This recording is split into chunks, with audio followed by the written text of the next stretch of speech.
is a dish, best served in the cold. All right, goal to go at the 4-yard line for the Chiefs, trailing 24-20. Pacheco, running back. Chiefs will use the shotgun. Motioning left is Hardman. They give it off to Pacheco. Slamming on the left side, angling into the end zone. Touchdown! Kansas City! Pop! Gargles the sweet nectar of the end zone, and the Chiefs are back in front, 26-24. And now they're going to run a fake. The Buffalo Bills run a fake on the left side, and the Chiefs knock him down. They hold the fort. Buffalo tries a fake on 4th down and 5, and the Chiefs defended perfectly. It looked like it was Cole Christensen out of West Point, Captain America. For the Bills, it's overcoming the demons of GEHA Field at Arrowhead Stadium and returning to the biggest game in sports for the first time in 30 years. 3 wide to the right, 1 wide to the left. Mahomes over the middle. Caught Tyreek Hill at the 45. Angling right 40. 35. Gina. 25, 20, 15, 10, 5. Touchdown! Kansas City! A 64-yard touchdown! Patrick Mahomes to Tyreek Hill. These are 2 by 2, but they got now Hardman in motion. Right to left. Sets up a triangle to the left side. Mahomes looks that way. He's going to go wide open, left side, caught! Kelsey caught her out! Touchdown! Kansas City! Kelsey hasn't been that open since training camp in St. Joseph. And he slings the ball up into the stands, much to the chagrin of the Bills Mafia. For the Chiefs, it's simple. Protect the kingdom, keep history alive, and try to become the first ever NFL team to make it to the Super Bowl to try for a three-peat. Make no mistake about it, gentlemen. We are in the business of protecting this town. 2nd and 4 at the Kansas City 45-yard line. Chiefs by 16. Allen being rushed. He's gobbled up. He went swimming, and the shark got him. Josh Allen never saw the shark blowing in from his right shoulder. He obliterated right tackle Darrell Williams. 36-36 tie in overtime. Chiefs 1st down and goal to go. Mahomes looks to throw it. Pump faking right side. He wants it. A comeback cut. It is caught by Kelsey. Touchdown! Kansas City! One of the greatest duos in the history of the National Football League. Patrick Mahomes to Travis Kelsey on a push fade comeback, and the Chiefs have won this incredible divisional playoff game in overtime. Great moments are born from great opportunity. The NFL's biggest rivals: Chiefs, Bills, Mahomes, Allen, Buffalo, Kansas City. 2 cities, 1 dream, 1 Lamar Hunt trophy. Chiefs, Bills for the AFC Championship, Sunday at 5:30, right here on your new home for Chiefs football, 96.5 The Fan. Let's do this. Another day, another dollar, another edition of The Drive. We are getting you ready for the AFC Championship game between the Kansas City Chiefs and the Buffalo Bills. My name is Carrington Harrison. Excited to be here with you on this wonderful Red Friday. Rob Brenton is here as well, taking you up until 6 o'clock. We have one of the busiest shows all year. Coming up in about 15 minutes, we'll be joined by Steve Tasker, who is with the Bills Radio Network. Coming up in about an hour or so, we'll be joined by Christopher Mad Dog Russo of ESPN's First Take, also Sirius XM Channel 82. He's going to be on the show coming up at 3 o'clock. We're also going to be joined by Nate Taylor in studio, as he is every Friday during the football season, and Nick Wright of FS1, one of the rising stars in television media. Nick Wright will be on the show coming up in the 5 o'clock hour. Really excited to be here with you guys to help preview the AFC Championship game. This is where I would like to begin the show today. I think that this game is equally important for both of these two quarterbacks in very different ways. You guys have probably heard me say this before, but if you think that LeBron is the greatest basketball player that you've seen, I'm not here to argue you one way or the other. I can't define that for you, but I think what is going to be really difficult for LeBron is you're not going to be able to make the resume argument over Michael Jordan. Michael Jordan won 6 championships. He never lost in the championship. He has done some more individual things than you've accomplished in your career. I would say that Michael Jordan is the greatest basketball player of all time. Now, there's nothing wrong with being the second greatest player, but you guys get the point that I'm trying to make. I think it's going to be very difficult for Patrick Mahomes to make the resume argument over Tom Brady. If you are arguing what you've seen and his athleticism and some of the throws that he can make, sure, Mahomes can be your greatest quarterback of all time. But I never thought that's what Brady's dominance was. Brady's dominance was always centered around, I've accomplished more than you. And I would say the greatest compliment that you can pay any quarterback or any player when the game is most important, when it is on the line, I want you up to bat. I want you taking the final shot. I want you to be the quarterback to lead our team down the field. We saw Tom Brady do that for 20 years and do it at a nearly flawless level every single time. So I think that's where we come to the conclusion that Tom Brady is the greatest quarterback of all time. At this point in his career, there is nothing Patrick Mahomes has done that Tom Brady hasn't done. Tom Brady has had an undefeated regular season. Tom Brady has won MVPs. He has won Super Bowls. Tom Brady has done everything. Patrick Mahomes is on the doorstep of doing something that there is no comparison for. There's no comparison with Joe Montana, no comparison with Tom Brady, no comparison with Terry Bradshaw or any other quarterback that is in that rarefied air of winning 2, 3, 4 Super Bowls. Patrick Mahomes is one game away, 2 wins away from being able to say, I am the only quarterback in the history of the NFL to take my team 3 straight times to the mountaintop in the Super Bowl era. That's a really special thing. I tell you guys all the time that I'm not in the business of comparing Patrick Mahomes to any current quarterback. At this point, he is chasing ghosts. He's chasing the ghost, really, of 2 people, Joe Montana, who I think he could pass coming up in a couple of weeks, and Tom Brady, who still cast an immense shadow over the rest of the National Football League. This is a legacy game for Patrick Mahomes. This is a, can you do something that has no comparison? You will be the quarterback of the team for 3 straight years. You were able to outrun everybody. And during this stretch, you have taken everybody's best shot. Think of any good quarterback the last 3 seasons. I guess other than Jaden Daniels because he plays in the NFC and just popped up on the scene. Any good quarterback that you can throw out, the Chiefs have beaten in a very, very important game. That matters. You have slayed all comers. If you want to look really far ahead, if the Chiefs win this one, you could argue that this is the best regular season and championship run that any team has ever had in the history of the National Football League, maybe even better than the 72 Dolphins. That is what is at stake for Patrick Mahomes. That is what is at stake for the Kansas City Chiefs. That's what a win means. No one has ever gotten to this level before if you win this game. No quarterback has ever had his team where you legitimately have a shot to win 3 straight Super Bowls. It's funny because on the flip side, this game for Josh Allen, I think, signifies validation. His storyline is maybe more of a basketball storyline than what Patrick Mahomes is.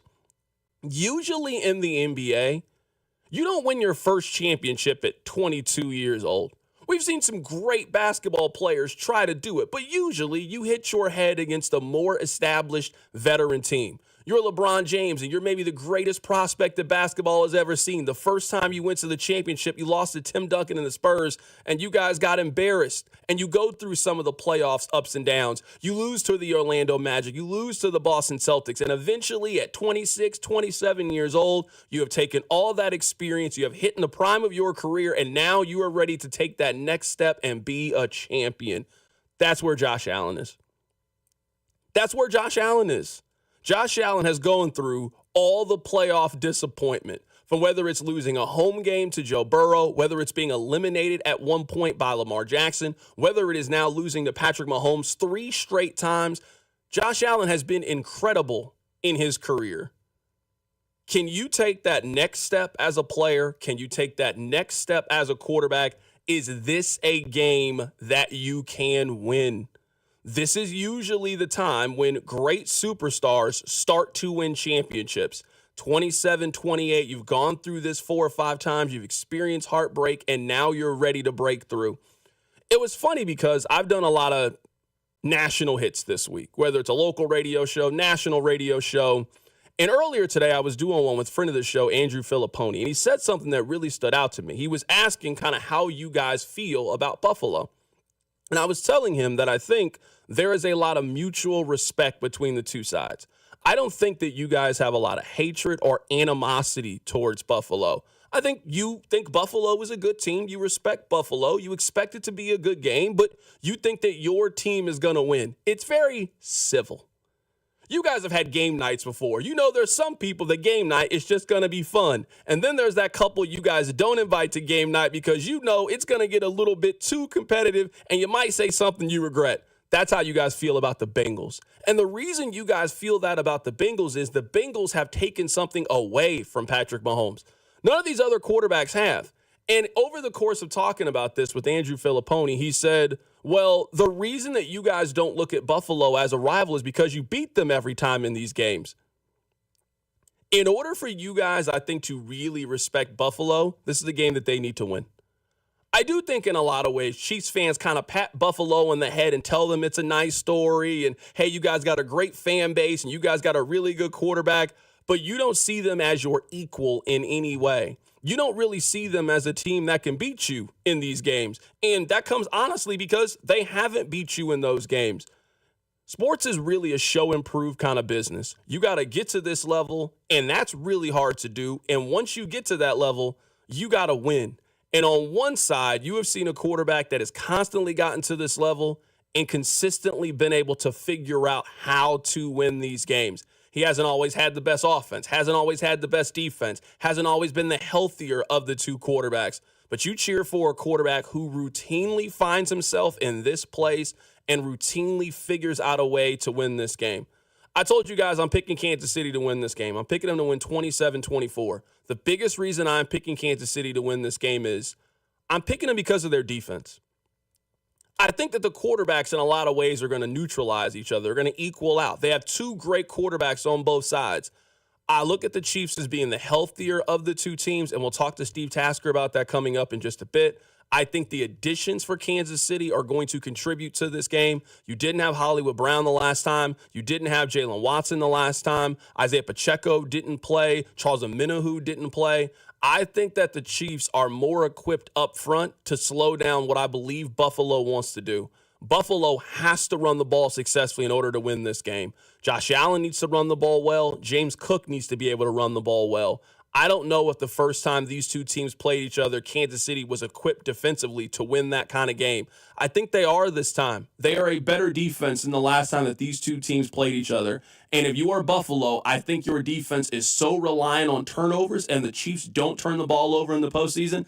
I think just that little small thing is the difference in this game. I think it's going to be close. I think it's going to be tightly contested. Buffalo feeds off you making the mistake that beats yourself, kind of like what happened last week to Baltimore. And they are playing the one team in the league that just doesn't commit that mistake. I think Kansas City is going to win on Sunday, and I think they're going back to the Super Bowl. Coming up on the other side, we're going to be joined by Steve Tasker, who is with the Bills Radio Network. We'll get his perspective on the AFC Championship game. Keep it right here. So drive. The Drive with Carrington Harrison on your home for Kansas City sports. 96.5 The Fan. Brought to you by DM Injury Law. Have you or a loved one been in a car wreck? Contact DM Injury Law today and get the money you deserve. Car wreck? Remember, Mike's got this. There's nothing like the NFL playoffs. It's big game one after another. And you know what? Big games deserve even bigger payouts. That's why FanDuel is giving all customers a same-game parlay profit boost every game day during the NFL playoffs. It doesn't matter if you're new to FanDuel or if you already have an account. You'll score an even bigger payout if your same-game parlay hits. Let's make one right now. Let's take the Chiefs minus the points. I'm going to take over on Mahomes' rushing total. I'm also going to take an anytime touchdown for Travis Kelce. You know he shows up big in the postseasons. Don't just watch from the sidelines. Visit FanDuel.com/KFNZ. Use my promo code to get in on the action. Make every moment more with FanDuel, an official sportsbook partner of the NFL and 96.5 The Fan. 21 and present in Kansas. Opt-in required. Minimum 3-leg parlay Required bonus issued as non-withdrawable profit boost tokens. Restrictions apply, including any token expiration and max wager amount. See terms at sportsbook.fanduel.com. FanDuel is offering online sports wagering in Kansas under agreement with Kansas Star Casino LLC. Gambling problem? Can help is your best bet. Call 1-800-522-4700. Visit ksgamblinghelp.com. When a KU versus K-State rivalry game begins, emotions run high, legends are created, school pride hangs in the balance, memories that last a lifetime will be made, because each game is the most important game in history. At least, until the next one. Get in the game with your chance to win up to $50,000. The Rivalry Riches instant ticket from the Kansas Lottery. See kslottery.com for details. This weekend only at Old Navy, hurry in for 50% off comfy sweatshirts and sweatpants for the fam. Yep, 50% off sweatshirts and sweatpants for the fam. This Saturday and Sunday only at Old Navy. Valid 1/25 and 26. Select styles only. Hey, it's Karen with Shamrock Roofing and Construction. Ready to replace that roof? We have flexible financing options, 12 months same as cash, and don't make a payment for 90 days. And that's just one of many options we offer. Get on the schedule now with our in-house Consumer Credit Center. One call does it all for flexible payment options, affordability, and peace of mind. Visit shamrockroofer.com. That's shamrockroofer.com or call 1-866-932-3545 today. Paramount Plus is your streaming home for the NFL playoffs on CBS. Sunday at 6:30 Eastern. The Bills visit the Chiefs for another epic clash in the AFC Championship presented by Intuit TurboTax. Touchdown! Streaming live on Paramount Plus. Let me tell you about my good friend Andy from Andy's Frozen Custard. He's from Kansas City, never misses a game, and serves the world's finest frozen custard. Tailgate with a Pick 6, or grab a freshly made custom treat before or after a game. And tell him Mitch and Andy sent you.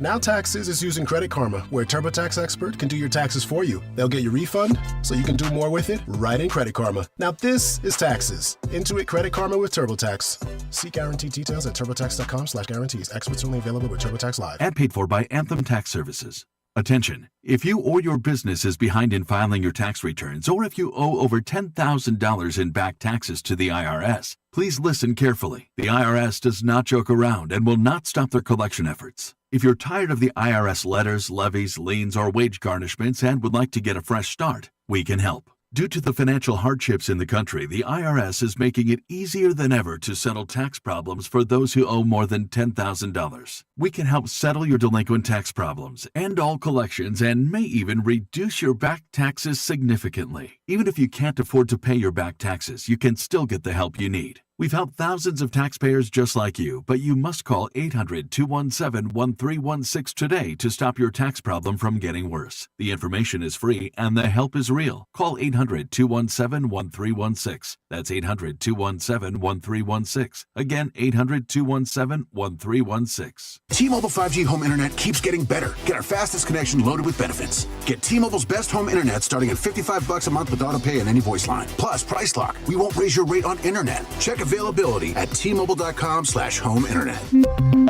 Exclusions like taxes and fees apply. Guarantees regular monthly rate plan price of fixed wireless 5G internet data with qualifying service. After $15 bill credit with postpaid voice line plus $5 a month without auto pay with debit or bank account. Regulatory fees included for qualifying accounts. $35 connection charge applies. Speeds vary due to factors affecting cellular networks. This is the story of the one who, as a maintenance specialist for a historic high-rise, knows that vintage charm historically needs constant attention. Which is why when it's time to upgrade turn-of-the-century mechanicals, they turn to Grainger. With easy access to 1 million+ products and the scale to deliver when and where you need them. The right tools and supplies are never far away. So the one can keep that vintage building running like new. Call, click Grainger.com, or just stop by. Grainger, for the ones who get it done. Okay, so that's with bacon, cheese, lettuce, tomato, grilled onions, ketchup, and hold the pickles. You know what you like. You wouldn't order your burger just any way. Why should your sports talk be any different? With Chapters on the free Odyssey app, you can choose the topics that matter to you most. Whether it's reactions, matchup previews, injury updates, or team news, quickly find what you really care about. Your football talk, your way. Download the free Odyssey app and start listening today. You're listening to 96.5 The Fan from the Mission Plumbing, Heating, and Cooling Studios. Chiefs fans, it's Hollywood Brown. Welcome to The Drive with Carrington Harrison on your home for Chiefs football. 96.5 The Fan. Welcome back into The Drive on 96.5 The Fan, 96.5thefan.com, and also the Odyssey app. Remember, you can stream the show online. We are very happy right now to be joined by one of the best players in Bills history. He also does fantastic work for the Bills Radio Network, getting you ready for Sunday's AFC Championship game. Steve Tasker joins us on the show today. Steve, appreciate your time. Thanks for having me on. Appreciate it. Absolutely, Steve. You know this community as well as anyone. What would a win on Sunday mean for Bills fans? Well, it would exercise a lot of demons. I know that. I mean, there's no question that no fan base, except for maybe the Kingdom, has more respect for Pat Mahomes and Andy Reid than Bills do, having lost to him in the playoffs for so many years. The Bills have given him some great games, no question about it. But being able to walk in there and win in that building in the playoffs rather than the regular season would certainly go a long way. Plus, it would really cement the arrival of, and it would really, emphasize how good the Bills are, having hosted Lamar Jackson, the Ravens, beating that quarterback, and then, of course, beating maybe the greatest QB of all time on the way to the Super Bowl would certainly set them up for some success. And also, like I said, it would lay to rest a lot of the debates about how good the Bills really are. What's different with Josh Allen this season? Because he has kind of been known for turnovers the last handful of years. He threw 18 interceptions last year. He only has 6 this year. He's been much better with ball security regarding fumbles. What's different about Josh Allen this season? Well, certainly their offense is constructed differently. They've got 3 running backs they use a lot. They've got 6 and 7 wide receivers who have contributed at different times. They've got a couple of tight ends that they really like as well. It's an entire committee of guys that really never know who's going to be the focal point or has the most targets until they get in the game. And the thing that's different about Josh, I think, this year, more so than any other, is obviously he's really big, he's really fast, got a really strong arm, he's a really big athlete. He can do all of that. But I think this year, more so than anything, he's winning games from the neck up instead of the neck down. You'll see, and it's going to be very, very difficult in Arrowhead. But the Bills do a lot of stuff pre-snap. Josh has learned how to get information from the defense with shifts and motion. He knows what he's looking at. And he has really taken it to a new level this year in his ability to discern what the defense is doing on him. Now, that'll be made obviously more difficult in Arrowhead because of the noise. But they will probably be able to do most of everything they do pre-snap. It's just going to be that much more difficult to do. And you always risk miscommunication when it's that loud. But I think that's the big difference for the Bills this year offensively, is the different personnel that they've used and Josh's ability to win from the neck up, standing in the pocket rather than running around like Superman. You mentioned the weapons, and that's the thing that's really stood out to me the most and why I think this Buffalo team is just better equipped to win this kind of game. I think back to that great AFC divisional game between Kansas City and Buffalo, 42-36, and I felt like Buffalo asked Josh Allen to do everything. He had to throw for 300 yards, and he had to lead them in rushing. In that game, Devin Singletary had 10 carries for 26 yards. I think that Buffalo is more equipped on the offensive line to win this game, whether it's Josh Allen in short yards running, James Cook, who is a Pro Bowl caliber back. It seems like Josh has more help when it comes to the run game, and it feels like that's kind of freshened him up, so to speak. Yeah, no question about it. When the Bills can run the ball effectively and it's a close game where they have a lead, they're really tough to beat.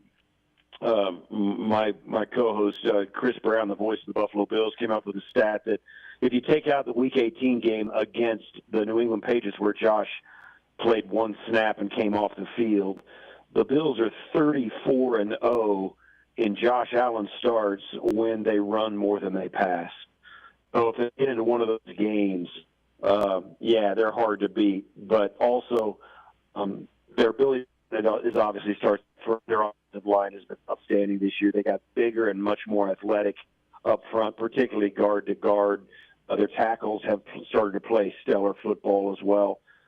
Spencer Brown's having as good a year as he's had as a pro, and Deion Dawkins plays at a high level at left tackle a lot. So this offensive line has been great, if not elite, this year, and they've been very healthy as well. So it starts up front. They protect Josh extremely well, and because of his athleticism, is really hard to sack.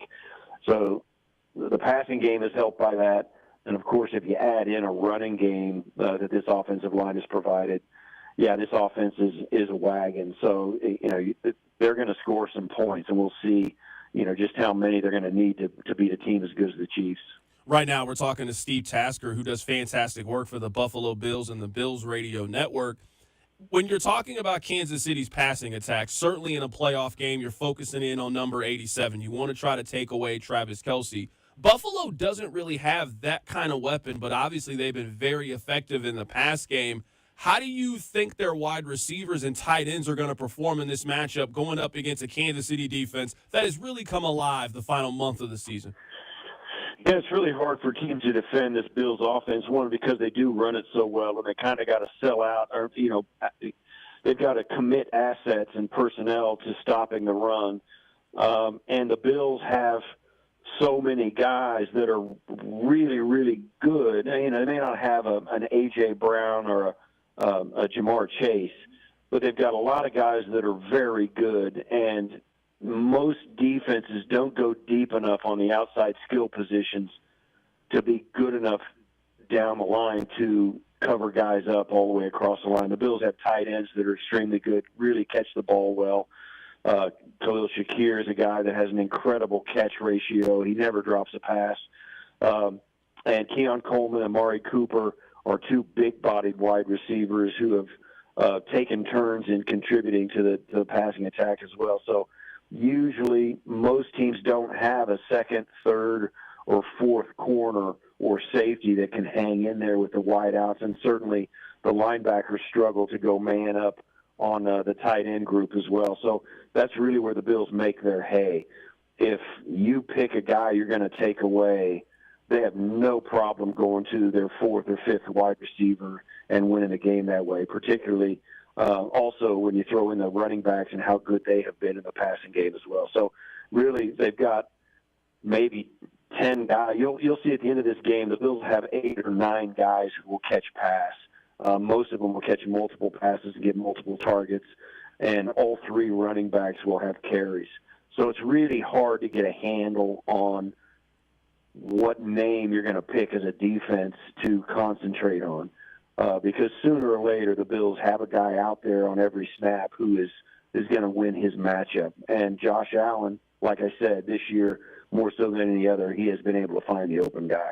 Right now, we're talking to Steve Tasker, getting you ready for the AFC Championship game. Let's move from the offense to the defense. Let's talk about that Buffalo's Bills defense. Only 2 teams in the NFL force more turnovers than this Buffalo defense. We are not talking about a team that is good at taking the ball away. They are great at taking it away. They had a plus 24 turnover differential. The last team to get an interception on Patrick Mahomes was the Buffalo Bills. That's where I think Kansas City should be worried. Buffalo has shown this, and they showed it last week in the divisional round. They will force a fumble. They will get their hands and tip a pass and force an interception. Turnover differential could ultimately determine who wins this game. Well, certainly if there is a turnover differential, it's going to have a huge say in who wins the game, whether it's Kansas City or Buffalo. Turnovers are obviously always a huge factor in the outcome of games. But it's also the most unpredictable stat ever. Who knows whether a running back's going to leave the ball hanging just a little too long and somebody can punch it out, or tipped interception. It tips one way, it's incomplete. If it tips the other, it's a game-changing play. It's just so unpredictable to depend on turnovers, and yet the Bills have been consistent in getting them. I think there were 2 games this year where they didn't get a turnover and still managed to win, I think, both those games. So it was it has been the reason the Bills' defense has been as timely as it has been. They have done a much better job since the playoffs started about stopping the run and being bigger and stronger up front. That has helped. But they still, it's not the pass rush is just okay. The secondary is actually pretty good. It's pretty athletic, but and their linebackers, if Milano and Bernard are on the field, they're really good. They're fast, athletic, and can make plays.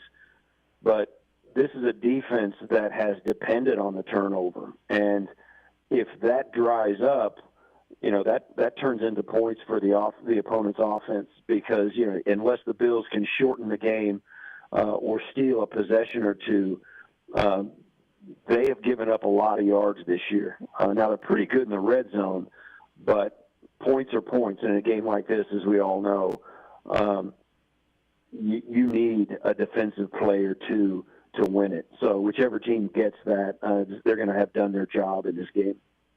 Steve, looking at the injury report, it looks like Taylor Rapp is going to be out for this game. What does that mean for Buffalo's defense?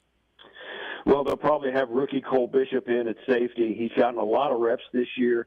Rapp has been in and out of the lineup, and as has DeMar Hamlin. So Cole Bishop has gotten a lot of reps. He got some play time.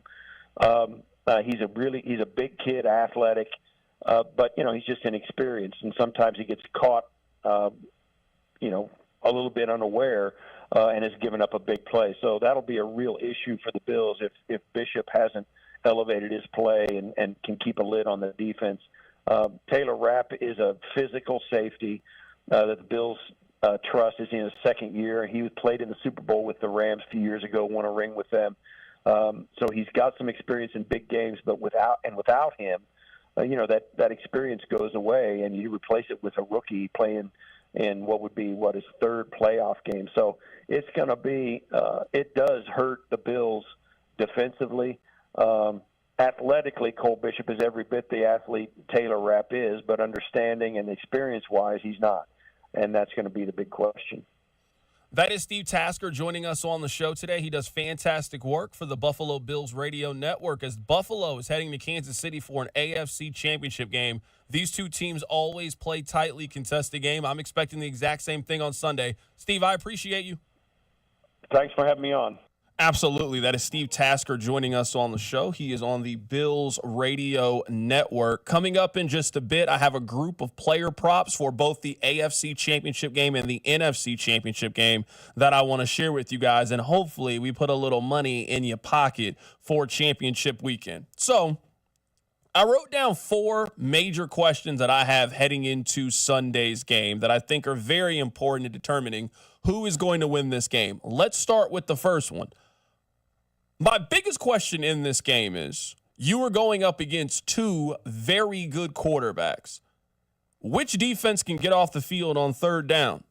Neither one of these teams, if you look at the numbers, their defenses are very good at getting off the field in third down. In fact, Buffalo is 28th on getting off the field in third down. Kansas City is 29th. Both of these teams struggle in these scenarios to get off of the field. If you think back to the last time that these two teams played each other, Kansas City got the stop on third down. Buffalo makes the decision to go for it on fourth down. Buffalo converts. They go up 2 possessions, and we know how that game ends.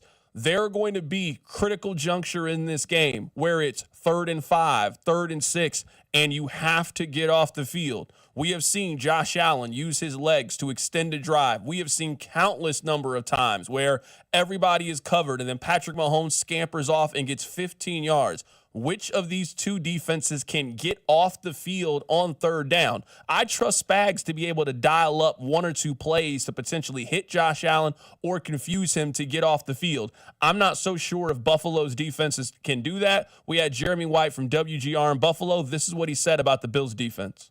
Really the entire design of the defense. They do not get off the field really well. Third down percentage on defense has been bad all year long. When they get beat, it's because they don't get off the field. So I've got my share of concerns about this defense and the way that they play defending the pass. But at the same time, the results speak for themselves. They found a way. So that was Jeremy White of WGR. Buffalo's defense is not good at getting off the field. In fact, they give up 45% of third down plays.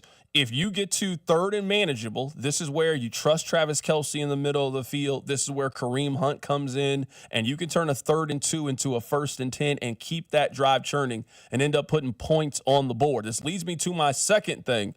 Which team is going to turn the football over? Kansas City hasn't turned the ball over in 7 weeks. In fact, Patrick Mahomes has not thrown an interception since the last time that these 2 teams played each other. That was back in the middle of November. We were talking about 2 months since Patrick Mahomes last threw an interception, Buffalo has 8 turnovers the entire season. We are talking about Buffalo they have played 19 games. They have turned the ball over 8 times this year. They usually don't give it away. Josh Allen has 6 interceptions, and they have fumbled 2 times. Buffalo has forced 32 turnovers in the regular season. They turned Denver over a couple of times, and they had 3 turnovers that they forced last week against the Baltimore Ravens.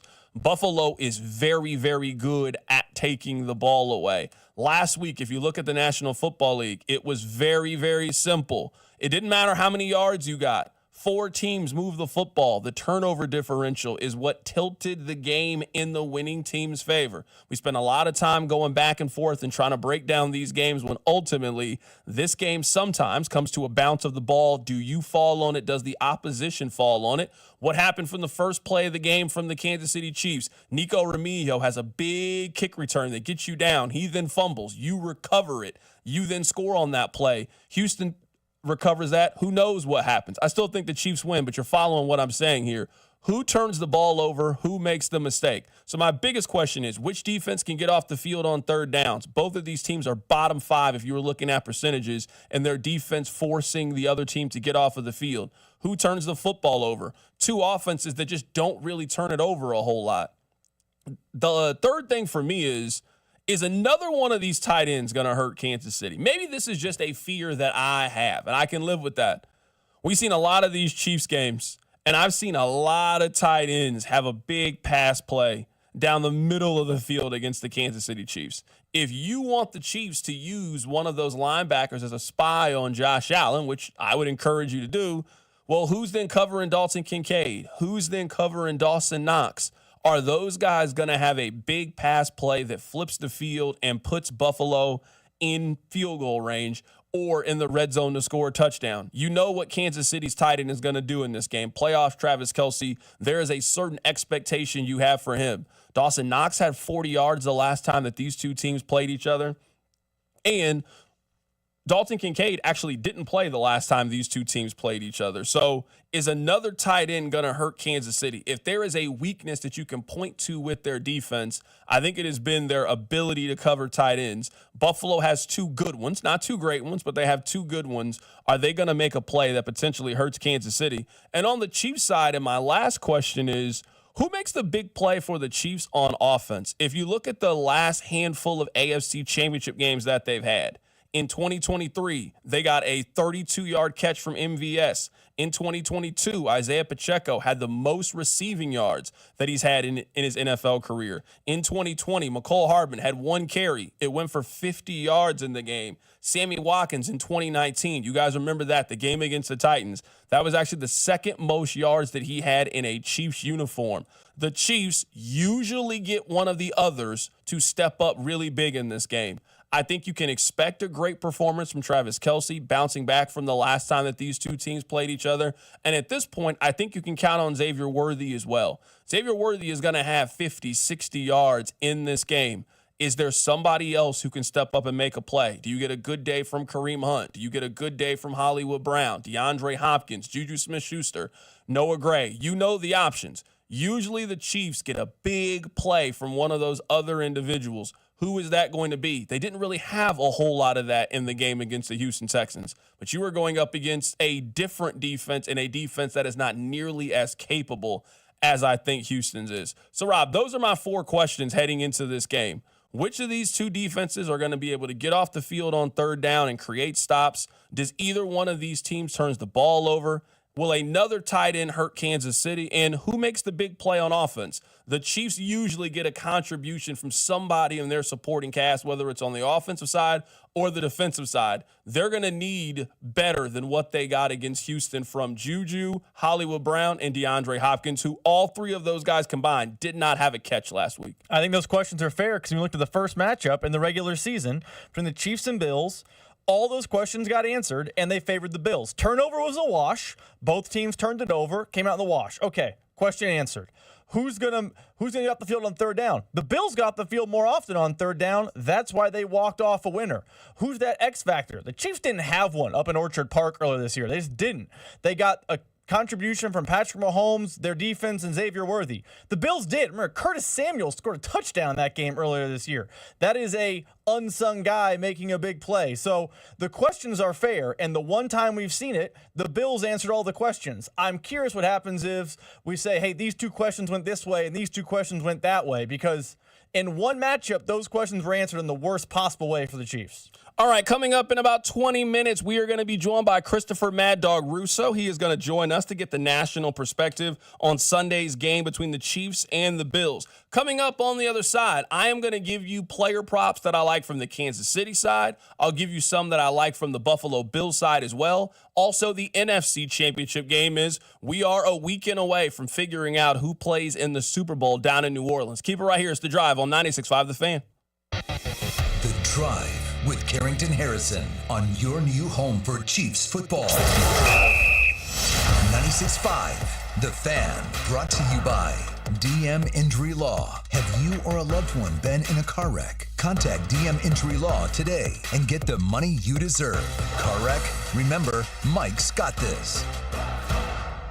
Paramount Plus is your streaming home for the NFL playoffs on CBS. Sunday at 6:30 Eastern, the Bills visit the Chiefs for another epic clash in the AFC Championship presented by Intuit TurboTax. Touchdown! Streaming live on Paramount Plus.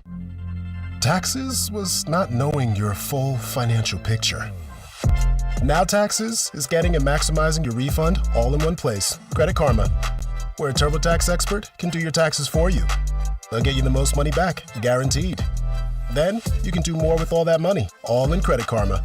Now this is Taxes. Intuit Credit Karma with TurboTax. Get started today. See guaranteed details at turbotax.com/guarantees. Experts only available with TurboTax Live. MD Anderson Cancer Center is again ranked #1 in the nation for cancer care by U.S. News & World Report's Best Hospitals rankings. Our physicians treat more types of cancers in a day than many see in their whole career. This unmatched depth of expertise, combined with our groundbreaking discoveries, gives our patients access to the most innovative treatment options. Learn more at mdanderson.org. Mornings can start feeling the same. Wake up, brush teeth, go to work. But with breakfast from Wendy's, it's like, wake up, brush teeth, Baconate with a breakfast Baconator. Roll with the sausage breakfast burrito. Buddy it up with a honey buddy. Or get seasoned with seasoned potatoes. And then go to work. Sorry. When you're ready for a fresh wake-up call, gotta be Wendy's. At participating U.S. Wendy's during breakfast hours. Febreze. Fabric Talk. Hello, my love. I am your living room carpet. I see everything. I feel everything. After a while, I smell like everything, including Sir Pickles, who you snuggle with while binging that dating show you can't stop watching. So, how about we freshen things up with Febreze Fabric Spray? Oh, and a big spray for my pals, couch and ottoman. Ah, yes, refreshing. Breathe happy, Febreze, la la la la la. Brew Brothers at Harris, Kansas City, now open. Dine on mouth-watering appetizers, then feast on one of our 6 American Wagyu burgers, including the Bacon Jam Burger and Blazing Burger. Wash it down with your favorite ice-cold beverage, all while watching the game on one of our 45 TVs. Dine in or carry out. Brew Brothers at Harris, Kansas City always hits the spot. Brew Brothers and Brew Brothers Express are now open for breakfast, lunch, and dinner. 21 or older to gamble. Know when to stop before you start. Gambling problem? Call 1-888-BETS-ALL.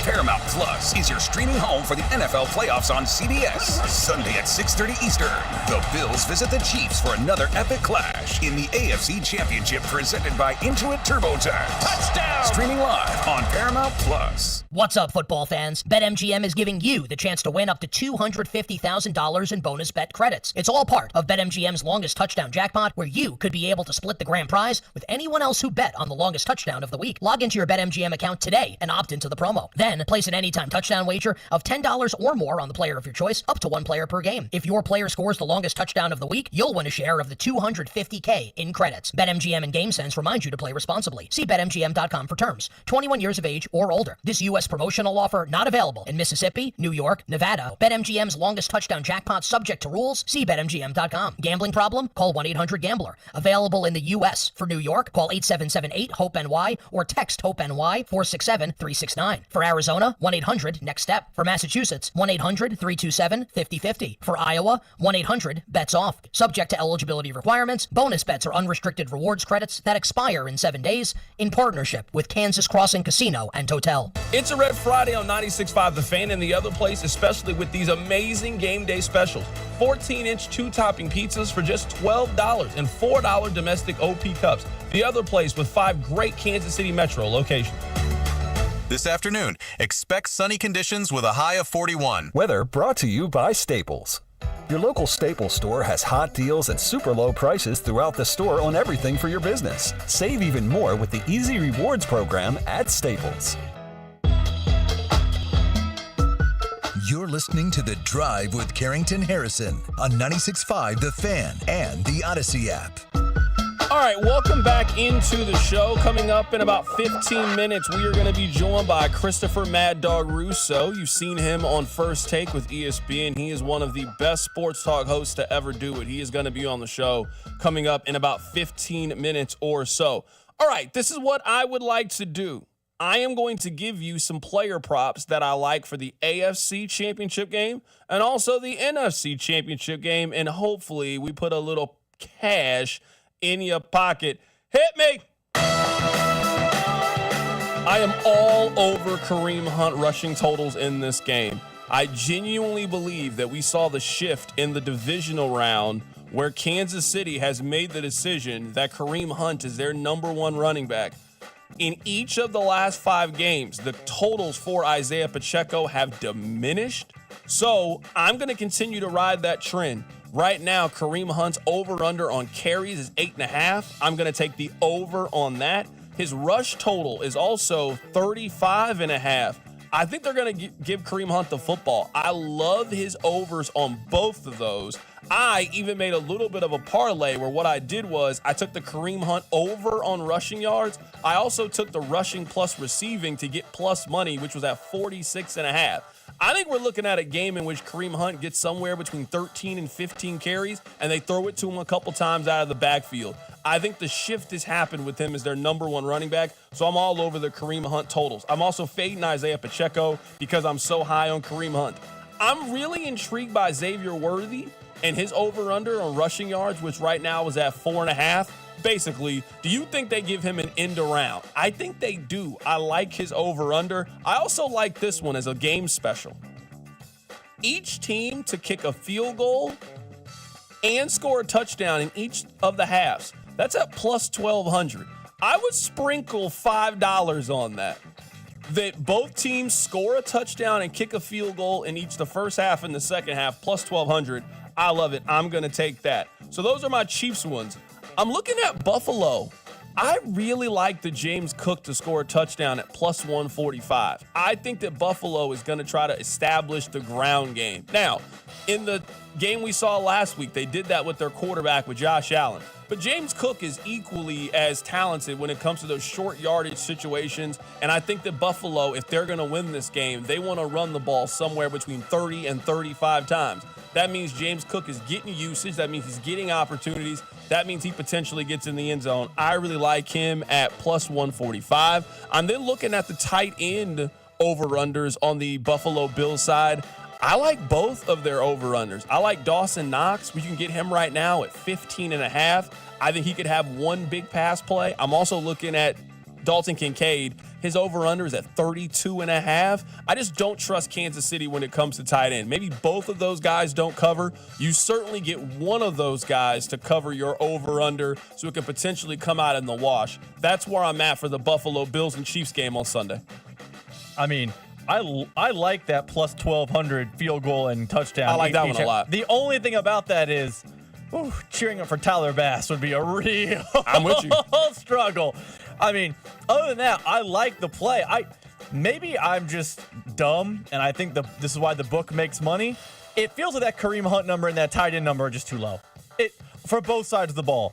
I think the shift has happened, and I've heard too many smart people on this show this week telling the following sentence. The Bills love to stay in nickel. How do you get them out of nickel? You run the ball. If the Chiefs have made the shift, Kareem Hunt over feels like an obvious play, and we all love the Chiefs. You guys love Nick Bolton more than I love Nick Bolton. We all acknowledge, though, you know what Nick Bolton do? He can't cover. He cannot. So those tight end numbers also seem low to me, but it always feels like you can try to outsmart the book actually outsmarts you. But I like where your head is at. We're heading to the NFC Championship game between the Commanders and the Eagles. I'm actually fading Jaden Daniels.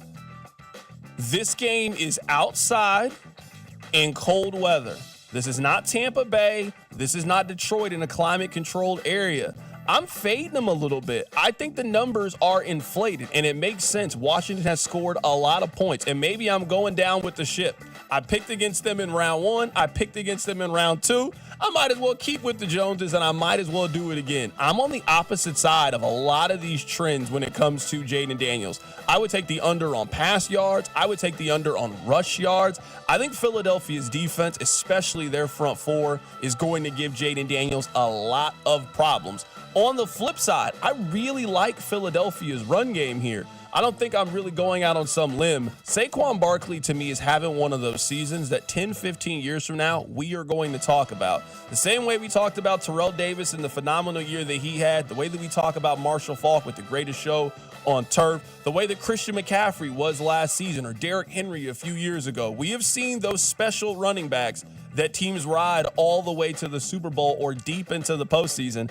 I think that Saquon is having one of those kind of days. I like Saquon to score 2 touchdowns at plus 200. His longest rush is at 22.5. I like him to have at least one long run in this game. I'm all over the Saquon Barkley run trends. What we've seen is you better be able to grind out a game with your run game in the elements. It's cold everywhere. Look across America. It's snowing in New Orleans. It's snowing in Georgia. It snowed in Houston this week. It's cold everywhere. You better be able to run the football. You better be able to control the line of scrimmage. No team in the NFL did that better than Philadelphia this year. And Washington showed me they can't stop it. So I'd be all over Saquon Barkley's props in this game.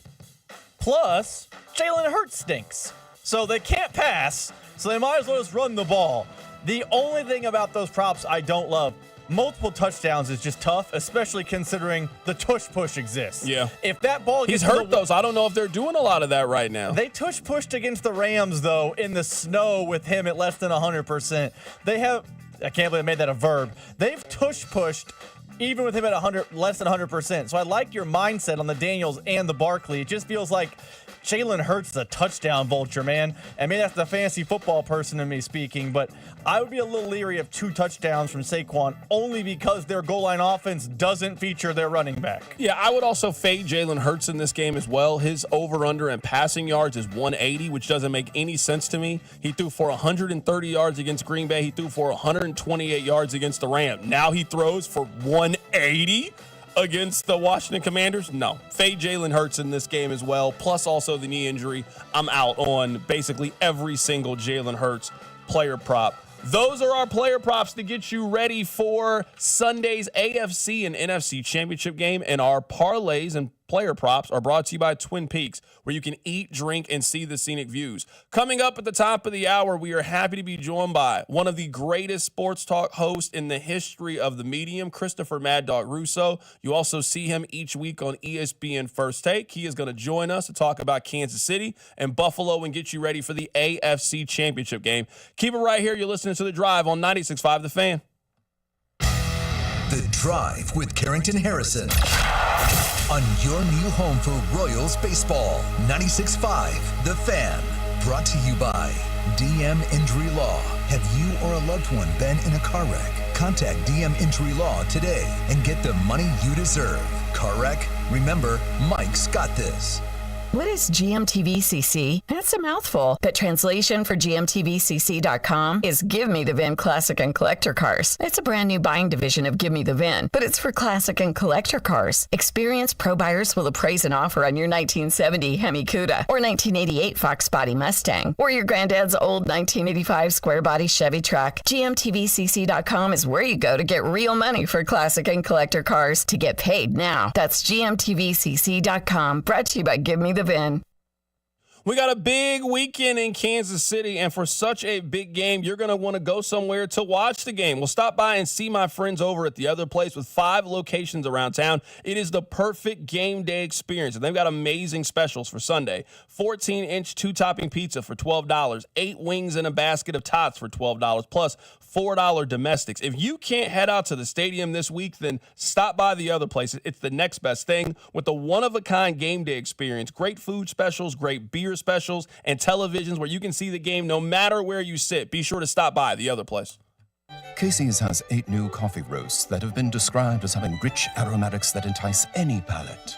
But, we're not sure what that means, so we just call it darn good coffee. It's not crazy. It's Casey's. Get a free any-size coffee with Casey's Rewards. See Casey's Rewards for details. Your skin tells a story. At KMC Dermatology and Med Spa, we understand that stress, time, and life can leave their mark. But it's never too late to refresh, renew, and restore your skin. With 25 expert providers across multiple locations, we make glowing skin easy. Same-week appointments? Absolutely. Select Saturday appointments available? You got it. From medical dermatology to advanced aesthetic treatments, we're here to help you look and feel your best. Schedule your appointment today at kmcpa.com. KMC Dermatology and Med Spa, beyond the surface. I'm Mitch Holtis, voice of the Kansas City Chiefs. Choosing the best doctor for your eyes is one of the most important medical decisions you'll ever make. Whether you're considering blade-free LASIK, all laser cataract surgery, and premium lens implants, or want a world-renowned doctor to help with your glaucoma, macular degeneration, dry eyes, or diabetes, trust my doctor, Dr. Steven Silverstein. Call Silverstein Eye Centers to make an appointment, 816-358-3600. Experience the best eye care in Kansas City. Rally House, shop every team in town. College and pro, come on, it's time to go. It's playoffs time, KC. Rally House has the Chiefs gear you're looking for, including Chiefs official postseason gear and the latest styles fit for the kingdom. Kansas, Missouri, Kansas State, Chiefs and Royals make KC great. Rally House, Rally House, it's your city, it's your house, it's the Rally House. Gear up in-store and online at rallyhouse.com. Hey, it's Rex here with RexBuysKC.com, your local KC home buyer. If you own a property in the Kansas City or surrounding area and want to sell it fast and at a fair price, write this number down, 816-330-6000. I'm a private real estate investor, not some hedge fund or large national chain. My family and I live right here in KC. I can pay cash and close on your timeline, even in as little as 3 days. Here at RexBuysKC.com, we are improving Kansas City one house at a time. I buy inherited houses, vacant houses, foreclosure houses, behind in payment houses, my tenant won't pay the rent houses, and properties that need complete rehabs. Do you own a house that's trashed and needs thousands of dollars in repairs? Great. If you own a house and want to sell it fast, call me at this number, 816-330-6000. That's 816-330-6000, or go to RexBuysKC.com. That's RexBuysKC.com, and I look forward to working with you. Now Taxes is using Credit Karma, where TurboTax Expert can do your taxes for you. They'll get your refund, so you can do more with it right in Credit Karma. Now this is taxes. Intuit Credit Karma with TurboTax. See guarantee details at TurboTax.com/guarantees. Experts only available with TurboTax Live. This is the story of the one who, as a maintenance specialist for a historic high-rise, knows that vintage charm historically needs constant attention. Which is why, when it's time to upgrade turn-of-the-century mechanicals, they turn to Grainger. With easy access to 1 million+ products and the scale to deliver when and where you need them, the right tools and supplies are never far away. So the one can keep that vintage building running like new. Call, click Grainger.com, or just stop by. Grainger, for the ones who get it done. All right, when it comes to getting life insurance for your family, a lot of excuses can get in the way. But ask yourself this: if something were to happen to me, who would pay the mortgage, the kids' education, and the other bills? Then forget the excuses and check out Ethos Life, the online, easy way to get life insurance in 10 minutes. Ethos has rates that you can afford, like a $500,000 policy for a 40-year-old male starting at $1 a day or $30 a month, with a few health questions and no medical exam. Get your free quote right now at checkethos.com. That's checkethos.com. Not available in all states. Rates do vary. Chiefs coverage on 96.5 The Fan is brought to you by award-winning Johnny's Barbecue in Olathe. Johnny's Barbecue has been serving award-winning barbecue since 1977. Featured on diners, drive-ins, and dives with Guy Fieri. Dine-in, carry-out, delivery, and the best catering in town. Johnny'sBBQKC.com. Johnny's Barbecue. Taste the smoke. Hey, it's Just Reed, and you're listening to the home of the back-to-back. Super Bowl champs, 96.5 The Fan. KFNZ FM and AM, HD1 and HD2 Kansas City in Odyssey Sports Station.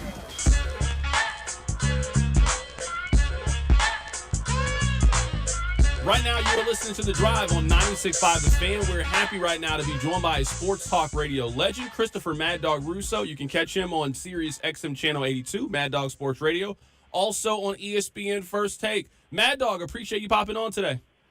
Glad to do it. Big games this weekend, big football. Thank God. Go ahead. What do you have for us today? Absolutely. One of the big topics here locally is that the rest of the country has Chiefs fatigue. You obviously look at this from a national perspective. Do you think the rest of the country has Chiefs fatigue?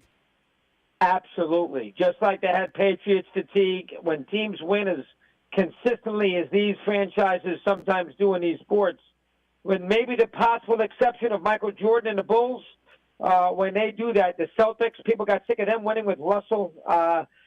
People are burned out by it. Yes, the world, or I should say the United States, is rooting like the Dickens for Buffalo on Sunday afternoon, partly because the Bills are a franchise that has been knocking on the door for 100 years. They've never won a Super Bowl. They lost to 4 of them. Obviously, Allen's 0-3 against Kansas City in the postseason. That's part of it, too. I think there's a feel bad moment for the Bills, so I think people are rooting for them.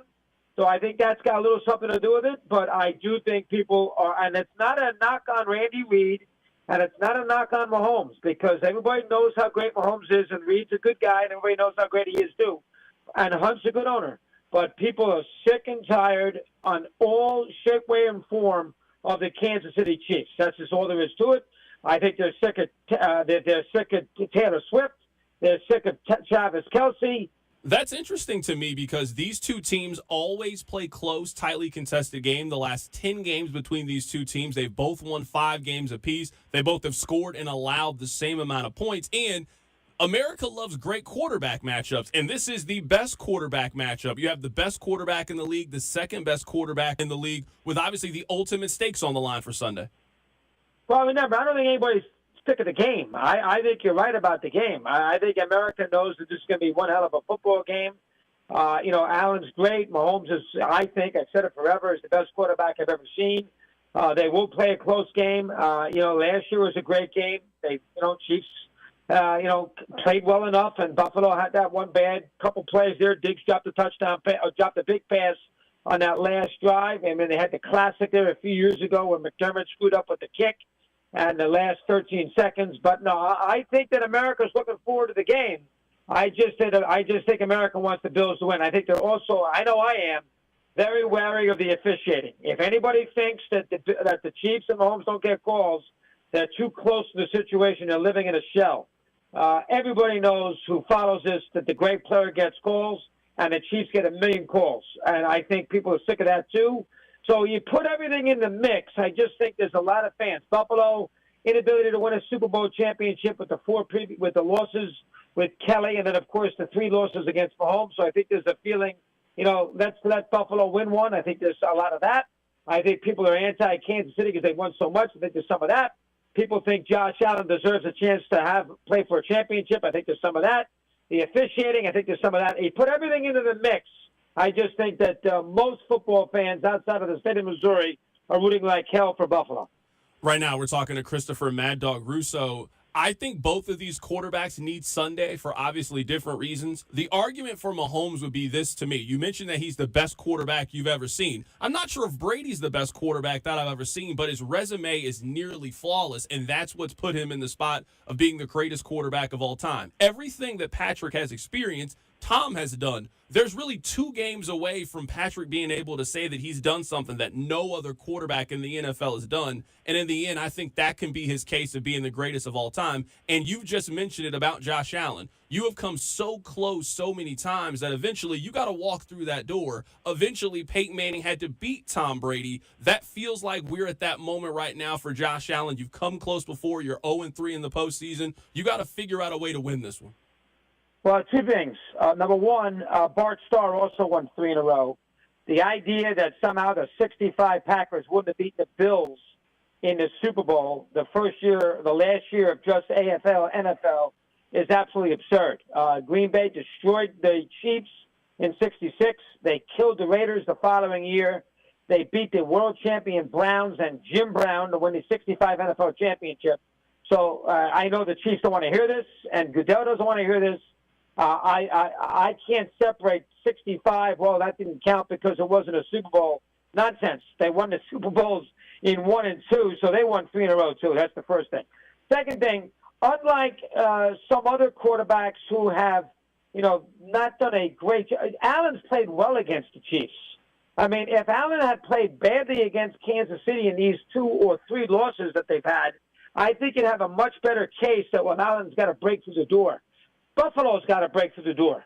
McDermott has to break through the door. The Bills defense has to break through the door. Allen lost whatever the first score was. He scored 35 points when they lost that classic and they changed the rule in overtime. And then last year he scored 24, and he should have scored more. Diggs dropped that horrific pass, and then Bass missed a field goal. Although the Chiefs probably would have won anyway because they had the ball last. But Allen played great the last 2 games. So to me, this is not nearly as much about Allen as it is about the Bill franchise and this particular group of Bills. It's about time McDermott. It's about time the defense wins this game. I'm expecting Allen to play really well. I expect Allen and Mahomes almost to be a wash. I think this game was the Chiefs have a better defense and have a better coach. And they have home field. Right now, we're talking to Christopher Mad Dog Russo, getting his thoughts on the AFC Championship game. You mentioned the defense. Are you confident in Buffalo's defense to get that stop? Because if this game is close with 4 minutes to go, and I think everybody thinks it's going to be, I know Mahomes is going to be in a position to get Kansas City over the hump, and I just haven't seen too many defenses stop him in those scenarios. I completely agree with you. I think that would worry me. I think Buffalo has to play this game almost like they did the first game in the regular season when they went for it on 4th and 2 to go up by 2 scores. I think Buffalo has to play this game a little bit like that. Remember, you have to assume Mahomes is going to be great, but, not the Patriot game, but he was terrible in that Bengal game, especially in the second half. So maybe he is due. I mean, I know he's unbelievable, but maybe he's due, for a bad drive or 2. Maybe he's due for a bad interception, a fumble at an inappropriate time. Listen, how many games can Kansas City block field goals, hit the upright on a field goal, and then have it carry them in as it did against San Diego, win on last drives as it did against Carolina, get a break with the officials with the Raider game on the fumble? I mean, there comes a point that maybe Kansas City, again, this is my anti-Chief thing playing itself out right in front of you. Maybe there's a time here where the Chiefs are due not to get a break, where the ball bounces in the other direction, where Mahomes gets the ball tipped at the line of scrimmage and it bounces in the air and somebody picks it off. Eventually, they've been so great, eventually they're going to lose one of these games. And I think if you think Buffalo could win, to me, that's your logic, because you are 1,000% right. If this game's 27-20, I'll give you one point. If this game's 30-28 Buffalo, 2.5 minutes to go, Chief ball, Butker's a great kicker. You got to figure he's going to go right down the field and win the game. Mad Dog, you've mentioned this a couple times that you think Mahomes is the best quarterback you've seen. You are certainly an historian of the National Football League. Why do you feel that way about Mahomes? And can you pinpoint the moment where you were watching Mahomes and you said, hey, this guy's the best quarterback I've ever seen? Well, I mean, I could go back to the 3rd and 15 play to Tyreek Hill if you wanted me to. I can go into last year, probably last year in some capacity against San Francisco. Listen, I didn't see Otto Graham. I didn't see Unitas in his prime. I didn't see Sid Luckman, Sammy Baugh. Graham played in 10 state championship games. So, I mean, I know Mahomes has had 7 in a row in the AFC. I just, because of his running ability, the fact that Brady did not scramble, I just think that Mahomes' uncanniness, the idea that he can make any kind of, he's like a shortstop. He can make any kind of throw in any kind of situation. His ability to run along the sideline, throw the ball left-handed against Denver. I just think that Mahomes, to me, again, he doesn't have the hardware. Brady did beat him twice. But I do think, if you're asking me right now, And I love Montana, too. Remember, Montana won 4 Super Bowls with never throwing an interception. People forget that. He did not have a turnover, and he was 4-0 in the Super Bowl. And let's not forget about Bradshaw, who was very underrated because he had that great defense. But that Pittsburgh team, the second 2 Super Bowls they won were because of the offense, not because of the defense. They won their first 2 with the defense. They won the second 2 with the offense, beating the Rams and beating Dallas 35-31. Staubach, a tremendous quarterback, won the 2 championships, wonderful in 4th. He is not on his level, but one of the best quarterbacks I ever saw in the 4th quarter in big spots was Stabler. Now, I can't put him on his level, but, give him the ball with a chance to win the game, he very well might do it. I just think all things considered, scrambling 2, he's unbelievable amount of moxie, the record. I don't blame him for the loss at Tampa. I thought Reed did a very poor job in that game with the offensive line. Plus, I do think the Chiefs were really thrown off with the whole thing with, the car accident. I just think that Mahomes, pound for pound, and, he's only got 3, Brady's got 7, but pound for pound, I think he's the best quarterback I've ever seen. That's just me. That's just an opinion. Who the hell am I? But that's just me. Mad Dog, I'll get you out of here with this. I would define clutch as a quarterback by a lot of the metrics that you've brought up. It is 28-24. Your team is down 4 points. You got to go the length of the field and score a touchdown. You've mentioned a lot of the greats. Joe Montana could take his team down the field. Tom Brady could take his team down the field. We've seen Patrick Mahomes do it. If Josh Allen is put in that spot on Sunday, how confident are you that he can take the Bills down the field on the road in Kansas City against that defense to take his team to the Super Bowl? I agree with you. You'd have to give the edge to Mahomes in that scenario. But I have every confidence in the world that Allen's going to do that or can do that. Allen's great. I think the difference between Mahomes and Allen, 1 and 2, and that's where they are, is a lot less than the difference between maybe Allen and the next quarterback. Now, I love Burrow, and Burrow did beat Allen in Buffalo, and Burrow's beating the Chiefs in Kansas City in the playoff game. So maybe I shouldn't say that, and I think Burrow's the 3rd best quarterback in football. I would probably you could put Stafford 4, by the way. Stafford's great. I probably would put Lamar 4, but I think that I have confidence that Allen's going to play a big game. If Buffalo loses on Sunday, I don't think Allen's going to be the reason. How's that? If Buffalo loses the game Sunday, I don't think we're going to be doing talk radio, you, me, and everybody else in the world on Monday afternoon or Sunday night or whenever that might be, Monday morning, saying, wow, Mahomes outplayed Allen, that's why the Chiefs won. That's not going to be the reason. I think if the Chiefs win the game, it's going to be maybe somebody on their defense makes a play. Bass misses a field goal. Bucker's a better kicker. McDermott makes a mistake, and he's capable. I don't love him. I think that will be the reason. I don't think Josh Allen will be the reason why the Bills lose. You have to favor Kansas City. It'd be crazy not to. But maybe it's Buffalo's chance. They've been knocking on the door so long. Maybe eventually they finally, the Braves in baseball knocked on the door forever, and they finally beat the Indians. I can give you many to the team. Jordan knocked on the door forever, and he finally won a championship when they beat the Lakers in '90. He got stopped by Detroit. A lot of teams. I know he was young in his career, but he did get stopped early. I give you many examples. Sooner or later, you're going to win one, and that's kind of how I feel with the Bills. I could be wrong. Maybe it'll be another year. I have incredible respect for the coach. Reed's great. Spagnola's great. Mahomes is great. Kelsey's one of the great tight ends. They got a hell of a defense. Arrowhead, I'm not stupid, but I do think maybe somehow, some way, that field goal this year will hit the upright, and for Kansas City will not bounce through, will bounce short. So I'll say the Bills in a close game. How's that? And that is Christopher Mad Dog Russo joining us on the show today. He is an absolute radio legend. You can hear him on Sirius XM Channel 82, Mad Dog Sports Radio. You can also catch him on ESPN's First Take. Chris, it's an honor to have you once a year to help preview the AFC Championship game. We have made sort of a yearly appearance from you. You've done a great job. You are a good talk show host, and you got a great town here, and you got a good sports town. Keep it going. Absolutely. That is Christopher Mad Dog Russo joining us on the show today. He paid me a compliment at the end, so I'm a fan of Christopher Mad Dog Russo. Rob, the text line, not a fan. Not a fan. It's not easy to get Mad Dog Russo. I got to call in a couple of favors to make sure we get Dog on the show. Very unpopular. He was our most unpopular guest that we've had this week on the show. You guys don't love the Dog? You see him every week on First Take. He's incredible on there. Rob, when was the last time that we had a guest on that was this unpopular on the text line? It's been a while.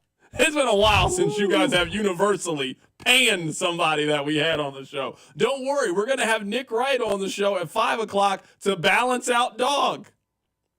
Did you know that whenever Dog went into the Radio Hall of Fame, do you want to know who his presenter was? You know who it was? Was it Nick Wright? It was Nick Wright There was you his go. presenter. Yeah, look at that. So the connection came together. Nick didn't even help me get Mad Dog this time. I got him on my own. Didn't even help me this time. You guys, not a big fan of Mad Dog. I think Not at all. I think that might be an understatement. Yeah, no, not a fan. I'm reading the text line. Not a fan at all. Not even a little bit. Not a little bit. Were you guys a fan? So I have been thinking this because if you just listen to the end of what Mad Dog had to say, it was basically the same thing that Jeremy White said. I know that you guys might not want to hear this, but there are a lot of people that believe it is finally Josh Allen's time. Eventually, I don't know if it's going to be Sunday. Eventually, Josh Allen will win this game. Maybe it's Sunday. Maybe it's in 2 years. He's too good of a quarterback, in my opinion, to always lose this game. Jordan eventually got over the hump. LeBron eventually got over the hump. There's so many greats who had their pathway blocked, and eventually they were able to figure it out, and they got there.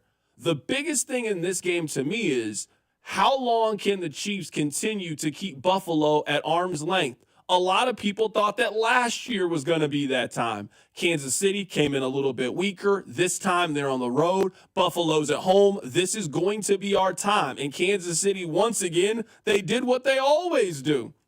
They made just enough plays. They took advantage of Buffalo's mistakes, and they won that game. It took Peyton Manning 7 tries to eventually beat Tom Brady. He eventually did it. Josh Allen's too good to me to go over in the AFC Championship game. I do think eventually he goes to play for the Super Bowl. The question is, does he go to the Super Bowl on Sunday at Arrowhead? We had Jeremy White on the show, and he said basically what Mad Dog said there at the end. The morning host in Buffalo said the exact same thing. I think they're overdue.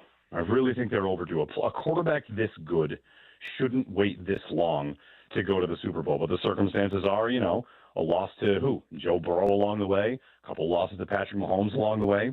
I think that they'll win because they are overdue, and I think that Allen is playing at a level where when he has to go Superman, it's unbelievable what he's done this year, whether it's games against Detroit or the Rams, a game that they lost, or whatever. I think no matter what, he'll make it happen. If Mark Andrews catches that ball for the 2-point conversion last week, we have an iconic Josh Allen drive for a game-winning kick and score or game-winning touchdown in last week's game against Baltimore.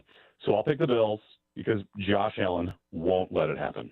So that was Jeremy White of WGR in Buffalo. I was thinking this. I think that both teams are in almost the exact same spot from this. We just want the ball last. That's it. If you right now could get the Chiefs to fast forward this game, and I told you right now, this game is 28-24. It's 2:15 left. The Chiefs have 2 timeouts plus the 2-minute warning.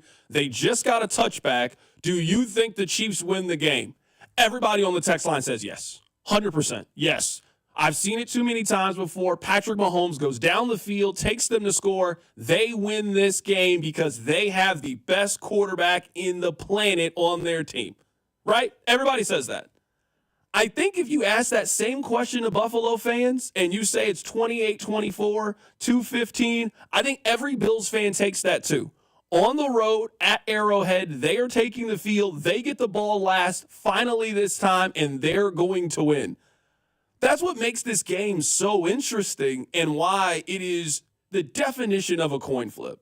Both teams have 100% confidence in their quarterback's ability to take their team down the field and score.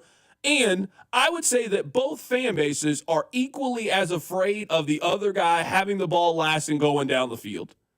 Chiefs fans, you will be nervous if that scenario happens and Buffalo is about to take the field. That scenario kind of happened the last time these two teams played, and Josh Allen went down the field, 4th down. I'm going to run over your best defensive player. I'm scoring a touchdown on this game. You got two elite quarterbacks, two very special quarterbacks that have the absolute confidence of everybody on their team and everybody in the fan base. That is not the case. You would not have that level of fear if in the Super Bowl that they play Jalen Hurts, Jaden Daniels, who has had a remarkable rookie season. It's a little bit different. You know that Josh Allen is capable of scoring in this, and you got to know that Patrick Mahomes is capable of scoring in this scenario. In fact, he is one of the best to ever do it in that scenario. We had Trey Wingo on the show. He gave us a stat that blew our minds. Since 2001, there have been 125 drives in the NFL postseason where it was at least the fourth quarter and there was under a minute left to play, and the team on offense trailed by 7 or fewer at the start. These are your standard clutch moments for a football team, the do-or-die drive that win or lose critical games. Out of those 125 drives, only 40% of them saw the team on offense pull off the magic trick and get the points they needed. Some quarterbacks are pretty good at it, like Tom Brady, who's 5 of 11, 46%, or Drew Brees, who was 3 of 6, 50% of these situations. Only one quarterback, though, is a perfect 7 for 7, and that's Patrick Mahomes. When everyone says, what is his greatness? That's the thing that I cling to. In last year's Super Bowl, there was only one touchdown drive in that game. You know, the other touchdown the Chiefs got was off the muff punt, and he hit Marquez Valdez-Scantling on the first play after that. The only touchdown drive the Chiefs had in that game was in overtime, and it started with him converting on 4th and 1 when they needed a touchdown to win the game. I've never seen anybody like it. I've never seen anybody do it like this more consistently and more regularly than him. And I think that's the biggest edge. And the Bills know this better than anybody. Josh Allen walked off that field with 13 seconds left in that divisional game 3 years ago, and somehow they didn't win that game. I also think that there is a mental component of this game that Kansas City has a pretty clear advantage. I believe that Buffalo thinks they can win this game. Right? You got to think so. You beat Kansas City earlier this year. You have been in this spot multiple times. You know how to handle it. You think you are ready to win the AFC Championship game. The Chiefs know they can win the AFC Championship game. And I think we saw, especially a lot during the regular season, that belief of knowing versus thinking you can do something was a drastic difference in the final 3 to 5 minutes of any close game. This is also something, Rob, that we haven't spent a lot of time talking about, but now it's Friday and we can have this conversation. Special teams is going to be paramount in this game. I trust Harrison Butker to make a 47-yard field goal. It looks like the rest did him good. He was back to normal last week. You trust Buffalo in that scenario? Let's say it's 27-24 in this hypothetical. Josh Allen takes his team down the field. They stall, and now you got to kick a 47-yard field goal at Arrowhead to send this game to overtime. Harrison Butker makes that kick. Does Tyler Bass make that kick? Because I saw him get that opportunity last time in a much easier situation, and he missed that kick. Special teams is going to be big in this matchup. Kansas City has another advantage. Their kicker has made a lot of big-time playoff kicks. Buffalo's kicker has not really made many of them. Rob, let's keep this conversation going on the other side. I have 2 X factors on offense. I have 2 X factors on defense for both teams, the Chiefs and the Bills. We'll get you ready for the AFC Championship game. We got Nate Taylor coming on the show in about 30 minutes or so. We'll get you ready for Championship Sunday right here on 96.5 The Fan. The Drive with Carrington Harrison on your new home for K-State Athletics, 96.5 The Fan. Brought to you by DM Injury Law. Have you or a loved one been in a car wreck? Contact DM Injury Law today and get the money you deserve. Car wreck? Remember, Mike's got this. We got a big weekend in Kansas City, and for such a big game, you're going to want to go somewhere to watch the game. We'll stop by and see my friends over at The Other Place with 5 locations around town. It is the perfect game day experience, and they've got amazing specials for Sunday. 14-inch 2-topping pizza for $12, 8 wings and a basket of tots for $12, plus $4 domestics. If you can't head out to the stadium this week, then stop by The Other Place. It's the next best thing with a one-of-a-kind game day experience. Great food specials, great beer specials, and televisions where you can see the game no matter where you sit. Be sure to stop by The Other Place. Paramount Plus is your streaming home for the NFL playoffs on CBS. Sunday at 6:30 Eastern. The Bills visit the Chiefs for another epic clash in the AFC Championship presented by Intuit TurboTax. Touchdown! Streaming live on Paramount Plus.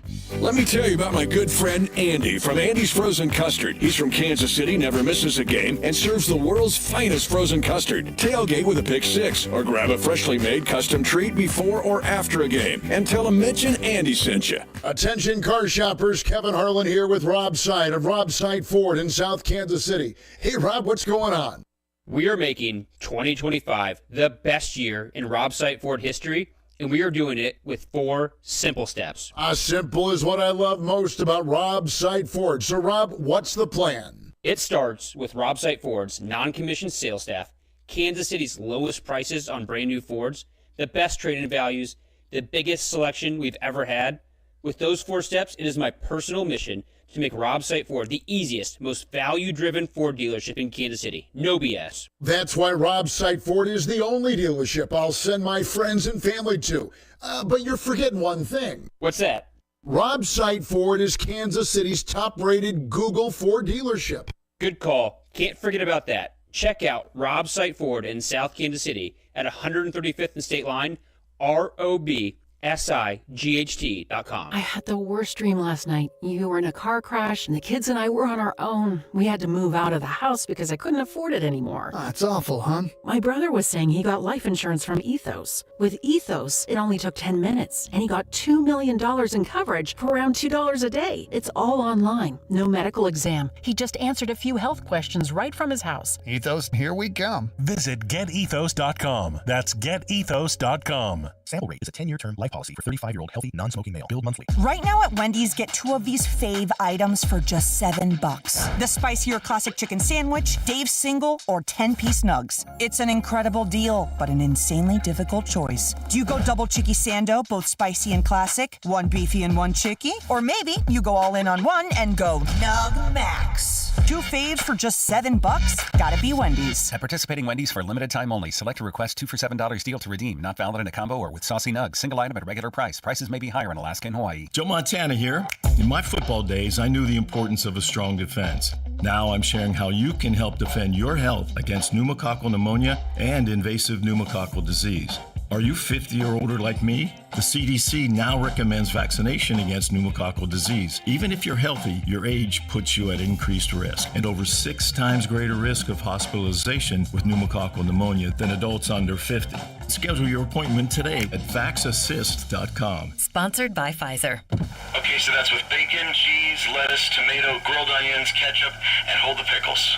You know what you like. You wouldn't order your burger just any way. Why should your sports talk be any different? With Chapters on the free Odyssey app, you can choose the topics that matter to you most. Whether it's reactions, matchup previews, injury updates, or team news, quickly find what you really care about. Your football talk, your way. Download the free Odyssey app and start listening today. Welcome to TGL, presented by SoFi. Golf's newest league, live on ESPN and ESPN+. It's 2 hours of hammer-dropping, overtime-forcing, playoffs on the line golf, Tiger, Rory, and more of the best from the PGA Tour, split into 6 teams. Learn more at TGLGolf.com. Tune in every week for TGL matches. Keep up, it's golf. This is the story of the one who, as a maintenance specialist for a historic high-rise, knows that vintage charm historically needs constant attention. Which is why, when it's time to upgrade turn-of-the-century mechanicals, they turn to Grainger. With easy access to 1 million+ products and the scale to deliver when and where you need them, the right tools and supplies are never far away. So the one can keep that vintage building running like new. Call, click Grainger.com, or just stop by. Grainger, for the ones who get it done. Paramount Plus is your streaming home for the NFL playoffs on CBS. It all comes down to this, as the Chiefs host the Bills in the AFC Championship presented by Intuit TurboTax. A trip to New Orleans is on the line, Sunday at 6:30 Eastern, streaming live on Paramount Plus. Here's traffic, brought to you by DM Injury Law. Have you or a loved one been in a car wreck? Contact DM Injury Law today and get the money you deserve. Car wreck? Remember, Mike's got this. Traffic brought to you by Metro Ford, online at kcmetroford.com. Stalled car closing the center lane, southbound 35 just before 70. That's got traffic slow well over that Bond Bridge. And another stalled car closing the right lane, southbound 35 just before Johnson Drive. Right now at Metro Ford, you won't find a better selection of F-150s in the city, plus $8,000 off 2024 Explorers and Escapes, all ready to drive off the lot today with a lifetime powertrain warranty. These deals won't last. Visit kcmetroford.com or stop by Metro Ford on Nolan Road in Independence. From the Anthony Plumbing, Heating, Cooling, and Electric Traffic Center, I'm Lori Pearson, 96.5 The Fan Traffic. You're listening to 96.5 The Fan from the Mission Plumbing, Heating, and Cooling Studios. Chiefs fans, it's Trey Smith. Welcome to The Drive with C-Dot on your home for Chiefs football. 96.5 The Fan. All right, coming up in about 30 minutes, Nate Taylor is going to join us on the show. He does a fantastic job for The Athletic. Coming up in about an hour and a half, we are going to be joined by Nick Wright of FS1, a rising television star. All right, I am going to give you guys my X factors for both teams on offense and defense. Let's start with the Kansas City Chiefs, shall we? On offense, I'm going to take Hollywood Brown as their X factor. He has played in 3 games. 2 of them, he's been pretty good. 45 yards in one, 41 yards in another one, 4 or 5 catches. I don't really know what happened last week. I don't believe that Buffalo has the secondary that Houston does. Houston might have the best secondary in the National Football League. They might have the best corner in Derek Stingley, and they've got one of the better number 2 in Kwame Lassiter. It's not really what Buffalo has. So I do think there's going to be some opportunities for whether it's DeAndre Hopkins, whether it's Hollywood Brown, Juju Smith-Schuster, one of those 3 guys, they're just going to need to get more from them than they got the last time. In the last Chiefs playoff game, the game against Houston last weekend, only 1 player on the team had more than 50 yards from scrimmage. That player was Travis Kelce. If that happens in this game, I don't think the Chiefs win. They're going to need to run the football effectively with Kareem Hunt and give him the necessary touches in this game. You're also going to need to find somebody else in the pass game in that wide receiver room aside from Xavier Worthy. So I'm going to pick my X factor in this game being Hollywood Brown. It really goes to show you just kind of the margins of things. We didn't talk about it because it ended up being incomplete. I think Pat's best throw of the season might have happened in last week's game. That throw that he made to Hollywood Brown was an elite throw. And we spent a lot of time this season talking about the accuracy issues down the field for Patrick Mahomes. He looked really good on that throw. The play just went incomplete. Hollywood makes that play. It's a big pass play down the middle of the field, and we're having a different conversation about those 3 wide receivers. So I'm going to have my X factor on offense for Kansas City. I'm going to have that be Hollywood Brown. One of those 3 wide receivers is going to play well. If you're asking me right now to pick one of them, I will pick Hollywood Brown as a possible X factor on offense for the Chiefs. On the Buffalo side offensively, I've been telling you guys this. I'm worried about the tight ends. You could take Dawson Knox, I'll take Dalton Kincaid, or we can vice versa. But we've seen way too many games. It happened last week with Dalton Schultz, just a big pass play from the tight ends. If you are a capable tight end in the NFL, you can have a decent day against Kansas City. I don't think that Dalton Kincaid's going to have 100 yards in this game, but it wouldn't surprise me if Dalton Kincaid has 60 yards in this game. I also just don't really think that Kansas City is equipped to do both. I don't think they're equipped to take away Josh Allen in the run game and completely shut down the tight end. So if they're going to put their resources at linebacker to try to control the line of scrimmage, that would make sense to me. But I think there's going to be 1 or 2 plays on whether it's Dawson Knox or Kincaid that can make a play downfield. So on offense, I've got Hollywood Brown as my X factor for the Chiefs. And for Buffalo, I've got Dalton Kincaid. All right, so I'll start with Kansas City as well on offense. So I'm going a little off the board here. I'm going to say Isaiah Pacheco. And here's why. Maybe I am the only person still believing this. Maybe I'm the only person that still has hope in this. But Kareem Hunt is great at turning 1st and 10 into 2nd and 6, and there's a value in that. I'm not diminishing it. But Isaiah Pacheco has the ability to turn 1st and 10 into a 15-yard gain, and Kareem Hunt just doesn't have that. So if everyone and all the football people we've talked to this week keep saying the same thing, Matt Bergeron said it, Sean Barber said it, everyone has said the following. The Bills just stay in nickel. They don't really go to their base D. They're able to be had if you run the ball. The Chiefs did not run the ball effectively enough in Buffalo earlier this year. You know who they didn't have? They didn't have Isaiah Pacheco. Now, I'm not saying he's going to have 12 carries for 148 yards or something outlandish, but if there is a guy who can break one or two long ones and get the offense going against a defense that doesn't like to stop the run formationally, that player is Isaiah Pacheco. And after hammering them with Kareem Hunt, he might have a little bit of burst. So if you're looking for an X factor, it's a guy who's great in the postseason because playoff Isaiah is a thing. Before last game, he was basically penciled in for 75 yards from scrimmage against a run D we think is formationally designed to be run against. I would take Pacheco, and I know it's off the board, but that's how I feel an X factor exists for Sunday. Maybe I've overcorrected when it comes to Pacheco, but I just don't trust him right now.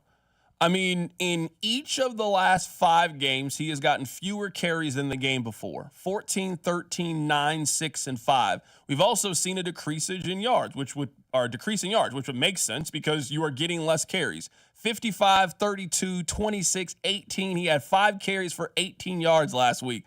I'm not giving Isaiah Pacheco enough carries where I think he would need to potentially get going. I think the Chiefs tried that on their first drive last week. You remember, first play of the game went to Isaiah Pacheco. They didn't get any yards. They then threw it to him on that drive. They also didn't get any yards. They had to kick a field goal. And I think from that moment, it kind of felt like, and I know this is an extreme example, remember when the Chiefs finally moved off Carson Steele? The Chiefs gave Carson Steele all those carries. Everybody was so excited. Crocky J, he had the hair. Everybody loved him. He fumbled that one time. They were done with Carson Steele. He ain't carried the ball since outside that game against the Denver Broncos. I kind of feel like something similar happened last week with Isaiah Pacheco. I told you, it is not personal at all with Isaiah Pacheco. And next season, hey, you rest up, you come back when it's time for minicamp and OTAs, we're happy to give you your job back. But for this game where I believe that running the football is going to be important, I got to give those carries to somebody I trust. And at least for me right now, I just don't trust Isaiah Pacheco. Let me give you on defense who I have as the X factor. So on offense, I gave you Hollywood Brown. On defense, or offense, Hollywood Brown, Dalton Kincaid for the Bills. Let's do the same thing when it comes to defense. We don't spend enough time talking about George Karlaftis in the postseason, and he doesn't get the cool, playoff Travis nickname, and I understand, right? Travis Kelce is maybe the greatest postseason player of the last 20 years. George Karlaftis has played in 8 postseason games in his career. He has 7 sacks. He has 12 quarterback hits and 7 tackles for losses. He has just not been good in the postseason. He has been great in the postseason. And you even can make the argument, he got 3 sacks last week and that bumps up his numbers. No, last year in the postseason, he got 3 sacks in their 4 games. George Karlaftis has been one of their best postseason players, where at this point you want guys elevating their play and playing their best brand of football. I don't know if there's anybody on their defense that embodies that more than George Karlaftis. He is certainly worthy of being the X factor when it comes to defense for the Chiefs. And for Buffalo, it's Damar Hamlin. Their first 2 games of the postseason, he got an interception against the Broncos. He forced a fumble against Lamar Jackson. Damar Hamlin is just always around the ball. At least it seems like that. He has been a playmaker and has really stood out for Buffalo's defense. We're going to talk about the turnovers here in just a bit, but Buffalo is maybe the best team in the league at forcing turnovers and forcing fumbles and trying to take the football away. Man, one of the reasons, at least in the postseason, it has been Damar Hamlin. He has a turnover in each of their 2 games. He's my X factor for Buffalo. So those are my 4. Hollywood Brown, Dalton Kincaid, George Karlaftis, and Damar Hamlin. Those are my 4 X factors for the AFC Championship game. My defensive X factor, it's a guy who has not gotten praise on this show in far too long, Mike Pennell. Because The Bills are going to run the football on Sunday. Whether it's James Cook, Ray Davis, Ty Johnson, Josh Allen, they are going to run the ball. They are going to try to run the ball. Recently, the Chiefs' rush defense has been a little leaky. They gave up 140 yards to running backs in the Steelers game. The Steelers are a team that are ineffective everywhere offensively, yet Najee Harris and Jalen Warren had 140 on the ground combined. Joe Mixon had 88 yards on 18 carries last week. That's a nice number. The Bills are coming, and they're going to run the ball. They ran the ball successfully earlier this year in Orchard Park.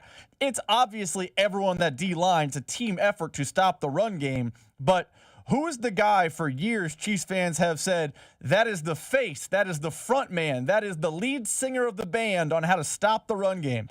It's Mike Pennell. And Mike Pennell is not a name we talk about. He's the opposite of like a sexy, ooh, watch out for Pennell. But if the Chiefs D-line can win and stifle a good run game for the Bills and, become a problem for a great offensive line in the Bills, then me and Jimmy White see it a little bit differently. If they have no run game and Josh Allen has to run around and make plays all day, I trust Mahomes to win that game in a shootout. But if they get running downhill the way the Steelers and Texans did against this defense, the Bills can dictate so much. So Mike Pennell's my X factor on defense. Yeah, I think that's what Buffalo wants to get established. Buffalo wants to get Josh Allen going and James Cook going. And if they get both of those guys going, they are the hardest team in the NFL to beat because it just opens up so many other things that they want to do offensively. Let's keep this conversation going on the other side, talking about X factors. We also have... This was the number one song in the country the last time that the Chiefs were not playing in the AFC Championship game. I'll tell you what it is next. Keep it right here. It's The Drive. The Drive with Carrington Harrison. This man was a bona fide scrub. On 96.5 The Fan. Brought to you by DM Injury Law. Have you or a loved one been in a car wreck? Contact DM Injury Law today and get the money you deserve. Car wreck? Remember, Mike's got this. Paramount Plus is your streaming home for the NFL playoffs on CBS. Sunday at 6:30 Eastern. The Bills visit the Chiefs for another epic clash in the AFC Championship presented by Intuit TurboTax. Touchdown! Streaming live on Paramount Plus. Hey, it's Karen with Shamrock Roofing and Construction. Ready to replace that roof? We have flexible financing options, 12 months same as cash, and don't make a payment for 90 days. And that's just one of many options we offer. Get on the schedule now with our in-house Consumer Credit Center. One call does it all for flexible payment options, affordability, and peace of mind. Visit shamrockroofer.com. That's shamrockroofer.com or call 1-866-932-3545 today.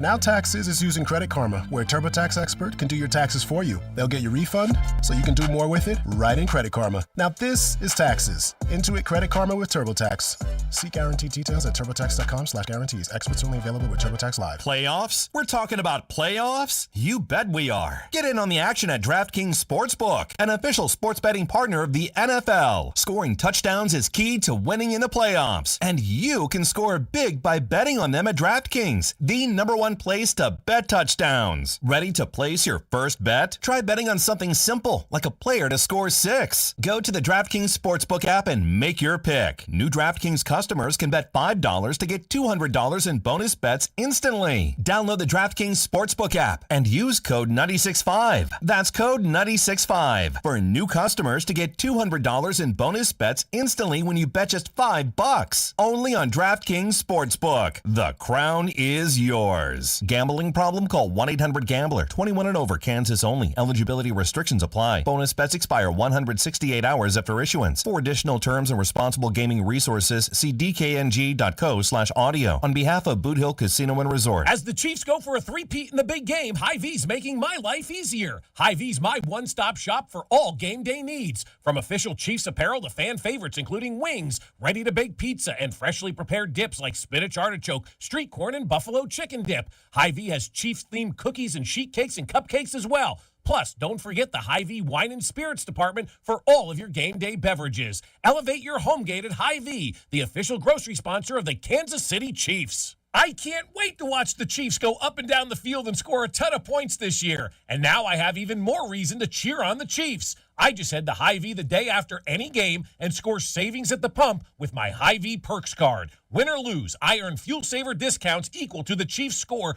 based on the amount I spend. If the Chiefs score 42 points, I save 42 cents a gallon when I spend $42. The more we score, the more I save, only at Hy-Vee. Offer good in-store and online. Some restrictions apply. See store for details. I'm Bob Burke, founder and chairman of Burke America Parts Group, a family of brands that includes RepairClinic.com, an appliance and HVAC parts solution company that's grown into an international brand.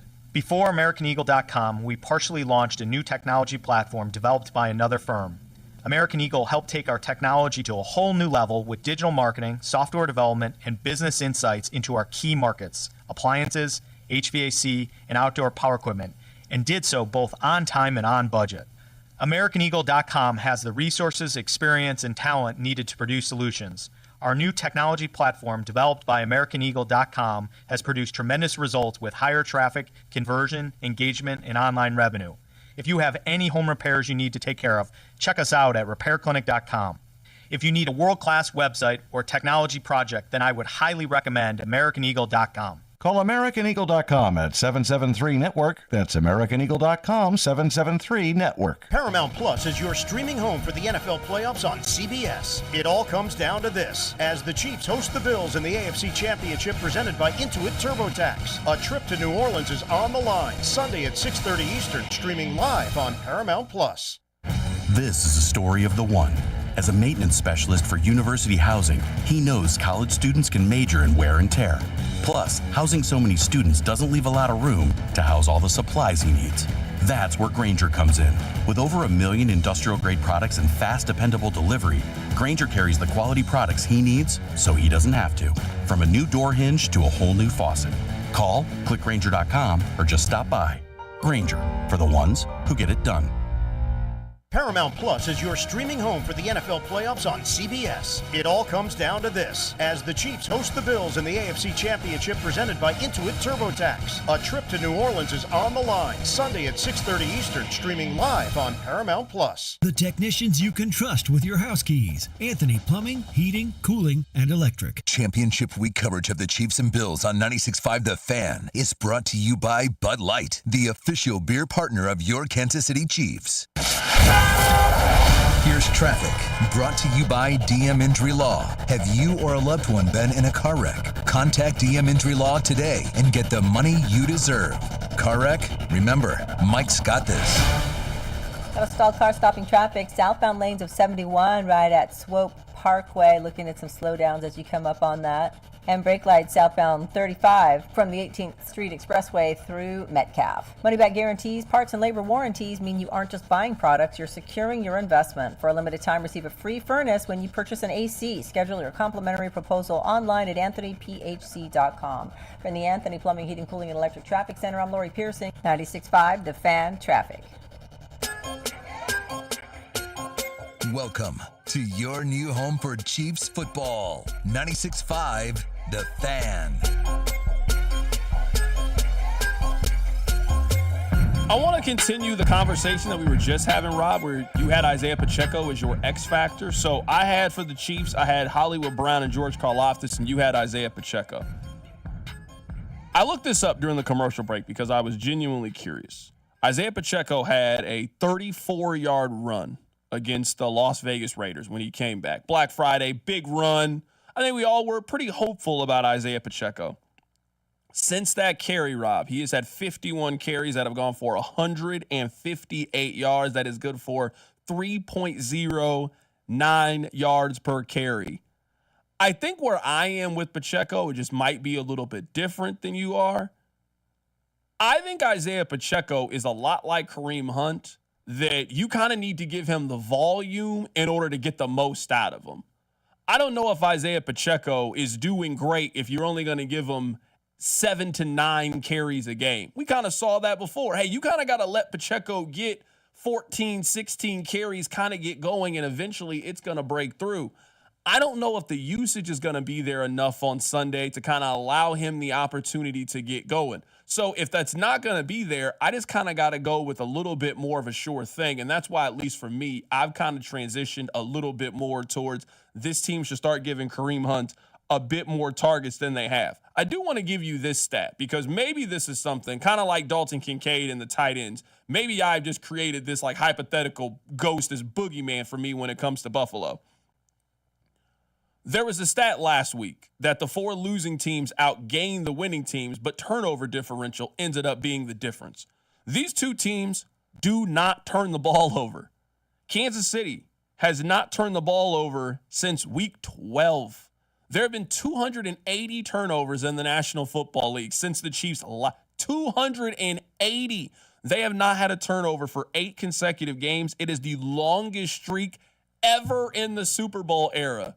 The Chiefs, I don't know what happened, but it was something that clicked in Mahomes' brain. It is something that has just worked out for them because they've had fumbles. Nico Remigio had a fumble last week. It's not like they haven't had opportunities to turn the ball over. They have just recovered those things. Something shifted in Mahomes' brain the second half of the season. The same thing happened last year. He just stops throwing interceptions. He stops throwing 50-50 balls. He stops putting the offense in bad, negative plays in those situations.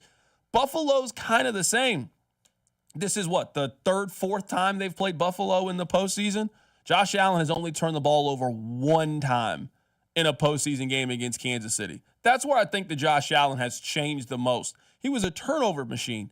Everybody used to talk about it. That was one of Nick's biggest talking points on TV, and he's going to be on the show coming up in an hour, is that Josh Allen is a turnover machine, and you cannot win if your quarterback generates so many negative plays that it's really hard to overcome an interception, really hard to overcome a fumble. But the fact that he has eliminated those from his game is very intriguing. These 2 teams are very good at taking the ball away. The Chiefs maybe weren't in the first part of the season, but they have been really good in the second half of the season in doing so. I think this game is very simple as who wins the turnover differential on Sunday because neither one of these teams turn it over. And if you can end one of those possessions by forcing a fumble or forcing an interception in a game that we all think is going to be razor thin, in a game that we all think is going to be extremely close, that one turnover that could be out there for either side is probably going to be the difference in who wins or loses this game. So turnovers this is going to be heard as a negative in Kansas City, and that's fine, whatever. Turnovers, have an inherent flukiness to them. But no matter how fluky you believe turnovers are, the Bills' differential is not just based on smoke, mirrors, and luck. We had Sean Barber on the show yesterday, and he was like, there's a difference between a giveaway and a takeaway. And that's true. There's a luck factor in all turnovers, but the proof is in the pudding. The Bills take the ball away from teams, and they took the ball away from the Chiefs in Buffalo earlier this year. Now, I know that they're going to say, well, that's the regular season. Who cares? That did happen. They took the ball over, 3 times from the Ravens last Sunday? The Bills take the ball away. It's not lost on me, though, that when the Chiefs stopped turning the ball over is when their offensive line got more solid. Because in the games following Buffalo, it was the Panthers and Raiders who they beat them and they were close games, but they are just not great football teams. Then it was the Chargers where DJ Humphries played. Then DJ Humphries got hurt, and from that moment on, it has been Joe Thuney at left tackle. So you have seen more solid play at left tackle, which has solidified your offensive line, and the turnovers have dried up. When we look back and think about those turnovers earlier in the year, the one I remember Mahomes had a bad turnover against the Bengals. What was happening? There was pressure in his face. He had to throw a bad pass. I think turnovers are somewhat fluky, but I think one of the reasons the Chiefs have been able to escape the bad turnovers is Patrick Mahomes isn't running around for his life anymore and can actually see the passing lanes. I'm looking at their turnover differential. So Buffalo forced the 3rd most takeaways of any team in the National Football League. They forced 32. 33 was the lead, Minnesota and Pittsburgh. Their turnover differential was plus 24. I mean, it was not close between them in second place. They were in first place with plus 24. Second place was plus 16. And third place was plus 12. So they were significantly better at taking the football away from teams and also protecting it. They had the fewest amount of giveaways of any team in the National Football League. Only 2 teams in the league had less than double-digit takeaways. They were one of those 2 teams. So Buffalo is really good at preserving their own possessions and making sure they score in those possessions. They were second in scoring offense. And they're also really good at taking your opportunities away and adding to their own. That's why I think in this game, again, as the margins are so razor thin, what tilts things in one side's favor versus the other? Both teams have very good quarterbacks. Both teams are very well coached. Both teams have a lot of talent. Both teams struggle to get off the field on third down. Their third down percentages are about the same. What could end up being the difference in this game? You have a team that loves to try to take the ball away, and they are going up against a team that has not had a turnover in 8 weeks. Does that change? If this game is played cleanly on both sides, I think the Chiefs win. If you were talking about Kansas City has 0 turnovers and Buffalo has 0 turnovers, that is a game that I think Kansas City wins. I don't trust Buffalo's defense enough to be able to stop Kansas City a high enough times if drives are not ending in turnovers. They perform really well when they get 2 interceptions, when they get a fumble like they did last week, and they use those as their stops. I don't know if they can stop Kansas City enough time if they're not forcing turnovers the way they did last week against the Ravens. Coming up on the other side, we'll be joined in studio by Nate Taylor of The Athletic, continuing to get you ready for the AFC Championship game. Keep it right here, so drive. The Drive with Carrington Harrison on your home for Kansas City sports. 96.5, The Fan.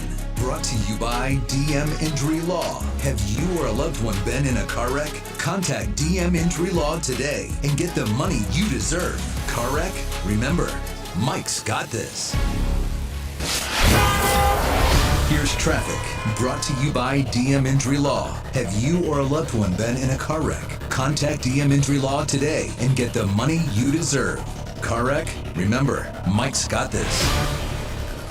Got a stalled car stopping traffic. Southbound lanes of 71 right at Swope Parkway. Looking at some slowdowns as you come up on that. And brake lights southbound 35 from the 18th Street Expressway through Metcalf. Money back guarantees, parts and labor warranties mean you aren't just buying products, you're securing your investment. For a limited time, receive a free furnace when you purchase an AC. Schedule your complimentary proposal online at anthonyphc.com. From the Anthony Plumbing, Heating, Cooling, and Electric Traffic Center, I'm Lori Pearson, 96.5 The Fan Traffic.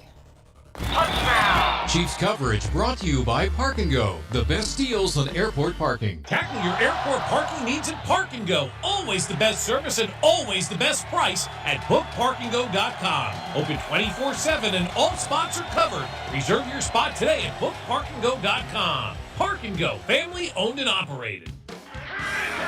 Mitch Holthus, the voice of the Chiefs, appears every week on 96.5 The Fan. Brought to you by GEHA, Government Employees Health Association, Inc. GEHA is a proud partner of the Kansas City Chiefs. If you love designer brands and you love clearance, then you're going to love this. Macy's is having a huge designer clearance event right now with incredible new designer markdowns on cold weather styles from BCBG, Hugo Boss, Michael Kors, and more. How big are the markdowns? How about Coach boots for $200 or less? So if you're looking for the things you love all in one place, come in and shop the designer clearance event at Macy's today. Savings off already reduced prices. Exclusions apply. Rally House, shop every team in town. College and pro, come on, it's time to go. It's playoffs time, KC. Rally House has the Chiefs gear you're looking for, including Chiefs official postseason gear and the latest styles fit for the kingdom. Kansas, Missouri, Kansas State, Chiefs and Royals make KC great. Rally House, Rally House. It's your city, it's your house, it's the Rally House. You're in-store and online at rallyhouse.com. Hey, it's Rex here with RexBuysKC.com, your local KC home buyer. If you own a property in the Kansas City or surrounding area and want to sell it fast and at a fair price, write this number down, 816-330-6000. I'm a private real estate investor, not some hedge fund or large national chain. My family and I live right here in KC. I can pay cash and close on your timeline, even in as little as 3 days. Here at RexBuysKC.com, we're improving Kansas City one house at a time. I buy inherited houses, vacant houses, foreclosure houses, behind in payment houses, my tenant won't pay the rent houses, and properties that need complete rehabs. Do you own a house that's trashed and needs thousands of dollars in repairs? Great. If you own a house and want to sell it fast, call me at this number, 816-330-6000. That's 816-330-6000, or go to RexBuysKC.com. That's RexBuysKC.com, and I look forward to working with you. Fellas, it's the new year, and for many of us, this is a time to reflect and make some positive changes in your life. And if you're struggling with erectile dysfunction and you're tired of the frustration and embarrassment that it causes, it's time to pick up the phone and call Heartland Men's Health. Resolve your ED today, and at Heartland Men's Health, they have treatments that work when all your other options have failed you. And with a success rate of over 90%, you can see instant result. Do you remember the first time that this happened? You thought it was going to be a one-time thing, but then it happened again and again. But that's perfectly fine because there is a cure. This is a treatable problem if you just pick up the phone and call my friends at Heartland Men's Health. They have successfully treated men's across the metro, and for just $100, you can get your initial visit, a medical consult, some tests, and a test dose. And if this doesn't work in the office, then your visit is on the house. So pick up the phone and change your life. Call 844-447-6600 or visit heartlandmenshealth.com with 3 locations around the metro to serve you: Overland Park, Independence, and North Kansas City. Do you know your ash from your barrel and current? It's the ABCs of fire extinguishers. Class A is for fires involving combustible materials that would turn to ash. Class B is for fires involving flammable liquids that could be stored in a barrel. Class C is for current, for electrical fires. ABC, ash barrel current. Is your business properly equipped to protect your property and people from any type of fire? Call Keller. Keller Fire and Safety. KellerFire.com. Paramount Plus is your streaming home for the NFL playoffs on CBS. Sunday at 6:30 Eastern.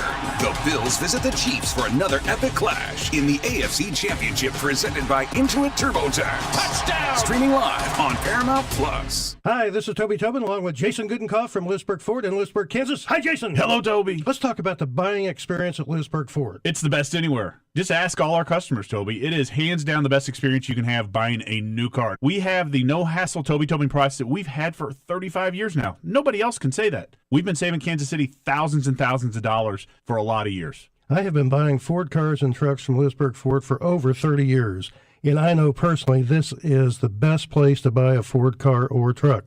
Great prices, but there's a whole lot more than that. It doesn't just stop at price, Toby. Yeah. There's other factors to this equation, and it's trade-in allowance, financing, and the experience of how knowledgeable the people are that you're dealing with. And we surpass everybody in all those areas. We always have. We always will. That's why calling us is important. Do you have that new pickup? Absolutely. And it's dynamite. Okay. Lewisburg Ford is your best place to buy a Ford car or truck. What's your toll-free number? 816-444-2300. Lewisburg Ford or lewisburgford.com. Chiefs coverage sponsored by Renner Garage Door, RENNER, forward and back. I was coined Almost Andy Reid when I was on a radio show, and it's stuck with me ever since. Renner Garage Door can help you not get stuck out in the cold this winter. Book your annual maintenance or get a free replacement quote today. RENNER. Listen to the Chiefs and Bills AFC Championship game on Sunday with pregame starting at 2, kickoff at 5:30 with Mitch, Danon, and Kling right here on your new home for Chiefs football. 96.5 The Fan, KFNC FM and AM, HD1 and HD2 Kansas City, an Odyssey sports station. He's been in the locker room since 2018 and has seen the Chiefs make the AFC title game every year. Coincidence? Who knows? But no one is more plugged into your Chiefs than Nate Taylor of The Athletic. I know the Chiefs are probably calling teams to be like, hey, 6th-round pick, and I don't know if anybody's going to bite on that sort of trade offer. And he joins CDOT every Friday at 4, right here on your new home for Chiefs football. 96.5, The Fan. Nate Taylor is running a little bit late, leaving Arrowhead, so he'll be on the show in about 10 minutes or so. I have noticed a theme of what guests have said as they have joined us this week. 2 pretty prominent guests, Jeremy White, who does mornings in Buffalo, and we just had Christopher Mad Dog Russo on the show. And their final answer were basically the same. Someone sent this text in. CDOT, a lot of these people are saying Allen's due. They sound like the people who keep rolling the dice at the crap table when they're down because eventually the dice are going to turn in their favor. Things don't work like that. That has really been the theme this week. I would say early in the week, it was the Chiefs get all the calls, the refs are on their side. Now that we are really starting to talk about this game and break things down, I do think if you are picking Buffalo, that is wrapped in your answer. They have come really close the last 3 or 4 times against Kansas City. Kansas City can't continue to do this. Eventually, Buffalo is going to win one of those games. Here's Jeremy White of WGR in Buffalo. I think they're overdue. I really think they're overdue. A quarterback this good shouldn't wait this long to go to the Super Bowl. But the circumstances are, a loss to who? Joe Burrow along the way, a couple losses to Patrick Mahomes along the way. I think that they'll win because they are overdue, and I think that Allen is playing at a level where when he has to go Superman, it's unbelievable what he's done this year, whether it's games against Detroit or the Rams, a game that they lost, or whatever. I think no matter what, he'll make it happen. If Mark Andrews catches that ball for the 2-point conversion last week, we have an iconic Josh Allen drive for a game-winning kick and score or game-winning touchdown in last week's game against Baltimore. So I'll pick the Bills because Josh Allen won't let it happen. That was Jeremy White, who does mornings in Buffalo. Christopher Mad Dog Russo said basically the same thing, is that if you keep getting the chances that Buffalo has had, eventually you break through and you finally win one of these. Maybe it's Buffalo's chance. They've been knocking on the door so long. Maybe eventually they finally, the Braves in baseball knocked on the door forever, and they finally beat the Indians. I can give you many that team. Jordan knocked on the door forever, and he finally won a championship when they beat the Lakers in '90. He got stopped by Detroit. A lot of teams. I know he was young in his career, but he did get stopped early. I give you a million examples. Sooner or later, you're going to win one, and that's kind of how I feel with the Bills. I think this is a really interesting theory, and I'm really excited to get Nick's thoughts on this when he joins us coming up in a little bit. What I really heard that stood out to me from Jeremy White was the Superman effect. If Buffalo's back is up against the wall, they have the quarterback that can now get them out of those situations. But isn't that what the Chiefs have? And as big as you think the muscles on your Superman is, well, this one's a little stronger than yours. This one's a little faster than yours. That's why I think this matchup is so intriguing. I do understand the point that they are making. We've made this in sports for a lot of people. Like, yeah, we can say, well, it didn't work for Dan Marino. I mean, isn't this the argument for Bill Self? You remember, there was a time people didn't think that Bill Self could make the Final Four. I know it's crazy to think, KU fans, but you remember, Bill Self went to the Elite Eight, kept losing. Man, that guy's never going to win a national championship until he eventually won a national championship. So this is what people say about people. Hey, if you knock on the door enough, if you keep getting 1 seeds in the NCAA tournament, eventually things break your way. Are things going to break their way this time for Buffalo in a game that feels very even? In some of those games, Kansas City just made more plays than you did. In the 2021 AFC divisional round, Kansas City just made more plays than Buffalo. Sure, Buffalo left with the lead, but your defense also has to get stops to get off the field. You didn't get stops off the field. I mean, you allowed 9 consecutive points in the game. You lose if that happens. Last year, Buffalo had every opportunity to beat Kansas City. Diggs drops a big pass. Your kicker misses a kick. So sometimes you can be on the verge of, well, it's my time, we deserve to win this game, we put ourselves in the position. Well, you got to make the free throws. You got to sink the shot. You got to make the field goal. You have to make the play at the end. Buffalo has never made the play to beat the Kansas City Chiefs. The Chiefs usually make that play against everybody else. Is Sunday going to be a different story, or is it going to be the same story that we have seen for the last, 15 straight Chiefs games? It's close, you might get up early, and you leave the door open just a little bit. You leave the door open just a little bit. You miss a deep pass play at the end of the Super Bowl to Emmanuel Sanders. You miss a field goal. You do something. Something happens at the end of the game where you had a chance to win, and now you have left Kansas City just the opening they need to take advantage of it. And eventually, at the end of the game, the Chiefs figure out a way to just score more points than you score. That has been the last 3 postseasons for Kansas City. I also think part of this take that we have from Jeremy White and from Mad Dog, and the text line is filling up with people who never won the title, so spare me the text. So Patrick Ewing never did it. A lot of people never do it. I think one of the reasons that take keeps happening and is so popular and prominent this week is because Josh Allen has played really well in these games.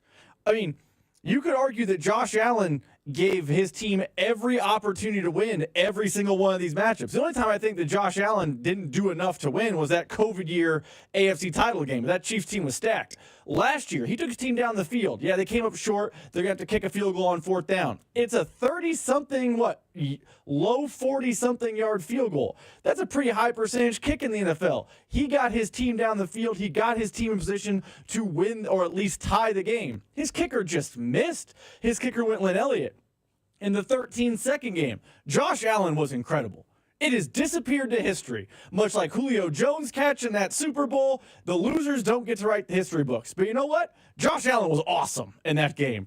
Basically, Gabe Davis and him were unstoppable. But the Chiefs had 13 seconds and 3 timeouts, and they made a historic moment happen, and it got the best of Josh Allen. Where I think a Patrick Ewing or Dan Marino or Jim Kelly example comes a little short, and why I think the he's due example keeps popping up, is because in these games, Josh Allen has been really, really good. He has been the equal to Patrick Mahomes in almost every matchup. So there is a feeling of, if that guy can do that and he keeps doing that, he'll get it. It just happens. Yeah, but I think maybe the perception of this thing is, you're right. Like, you can make the Dan Marino example, you can make the Patrick Ewing example, but I also think that disregards the fact of there's a lot of people who were Patrick Ewing and eventually won that game and moved forward. That I think that's really what you're debating with Josh Allen is, do you think he's Dan Marino or Steve Young? The difference of being Dan Marino and Steve Young is 2 games. One of them advanced and won in the Super Bowl. The other one got to the Super Bowl and just didn't win the Super Bowl. Do you think he's Peyton Manning? Peyton Manning kept losing to a quarterback. He eventually beat said quarterback. He got super lucky and played Rex Grossman in the other one.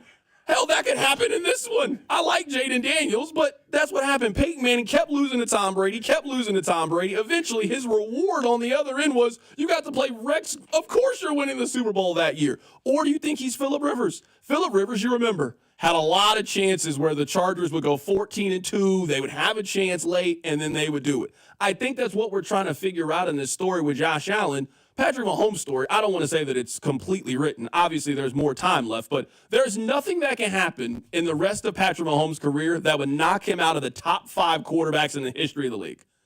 If Patrick Mahomes never goes to another AFC championship game, never goes to another Super Bowl, he has 3 rings, 4 appearances, 2 MVP awards. He is solidified as the top 5 quarterback of all time. We are trying to figure out what Josh Allen is going to be. Is he going to be Aaron Rodgers that gets one? Is he going to be Drew Brees that gets one? Or is he going to be Dan Marino, an all-time great quarterback that threw for a lot of yards, played really, really well, but just could never win the necessary 1 or 2 games to eventually get his team over the hump and win a championship? Coming up on the other side, we're going to be joined in studio by Nate Taylor of The Athletic. Keep it right here. It's The Drive on 96.5 The Fan. The Drive with Carrington Harrison on your new home for Chiefs football.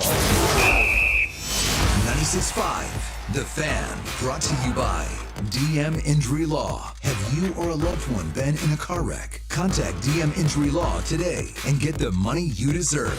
Car wreck? Remember, Mike's got this. Your skin tells a story. At KMC Dermatology and Med Spa, we understand that stress, time, and life can leave their mark, but it's never too late to refresh, renew, and restore your skin. With 25 expert providers across multiple locations, we make glowing skin easy. Same week appointments? Absolutely. Select Saturday appointments available? You got it. From medical dermatology to advanced aesthetic treatments, we're here to help you look and feel your best. Schedule your appointment today at kmcpa.com. KMC Dermatology and Med Spa, beyond the surface. Paramount Plus is your streaming home for the NFL playoffs on CBS. Sunday at 6:30 Eastern. The Bills visit the Chiefs for another epic clash in the AFC Championship presented by Intuit TurboTax. Touchdown! Streaming live on Paramount Plus. We got a big weekend in Kansas City, and for such a big game, you're going to want to go somewhere to watch the game. We'll stop by and see my friends over at The Other Place with 5 locations around town. It is the perfect game day experience, and they've got amazing specials for Sunday. 14-inch 2-topping pizza for $12, 8 wings in a basket of tots for $12, plus $4 domestics. If you can't head out to the stadium this week, then stop by The Other Place. It's the next best thing with a one-of-a-kind game day experience. Great food specials, great beer specials, and televisions where you can see the game no matter where you sit. Be sure to stop by The Other Place. Taxes was not knowing your full financial picture. Now Taxes is getting and maximizing your refund all in one place. Credit Karma, where a TurboTax expert can do your taxes for you. They'll get you the most money back, guaranteed. Then you can do more with all that money, all in Credit Karma. Now this is Taxes. Intuit Credit Karma with TurboTax. Get started today. See guarantee details at turbotax.com/guarantees. Experts only available with TurboTax Live. This is a story of the one. As a maintenance specialist for university housing, he knows college students can major in wear and tear. Plus, housing so many students doesn't leave a lot of room to house all the supplies he needs. That's where Grainger comes in. With over 1 million industrial-grade products and fast, dependable delivery, Grainger carries the quality products he needs so he doesn't have to. From a new door hinge to a whole new faucet. Call, click Grainger.com, or just stop by. Grainger, for the ones who get it done. Well, good morning, kiddo. I love that you're home from college. I've missed you. Still taking your Nature-Made vitamins? Every day. A multivitamin and a probiotic. You better be taking yours. Still looking out for me, Mom. I'll never stop. Made to care for you every day. Nature Made, the #1 pharmacist-recommended vitamin and supplement brand.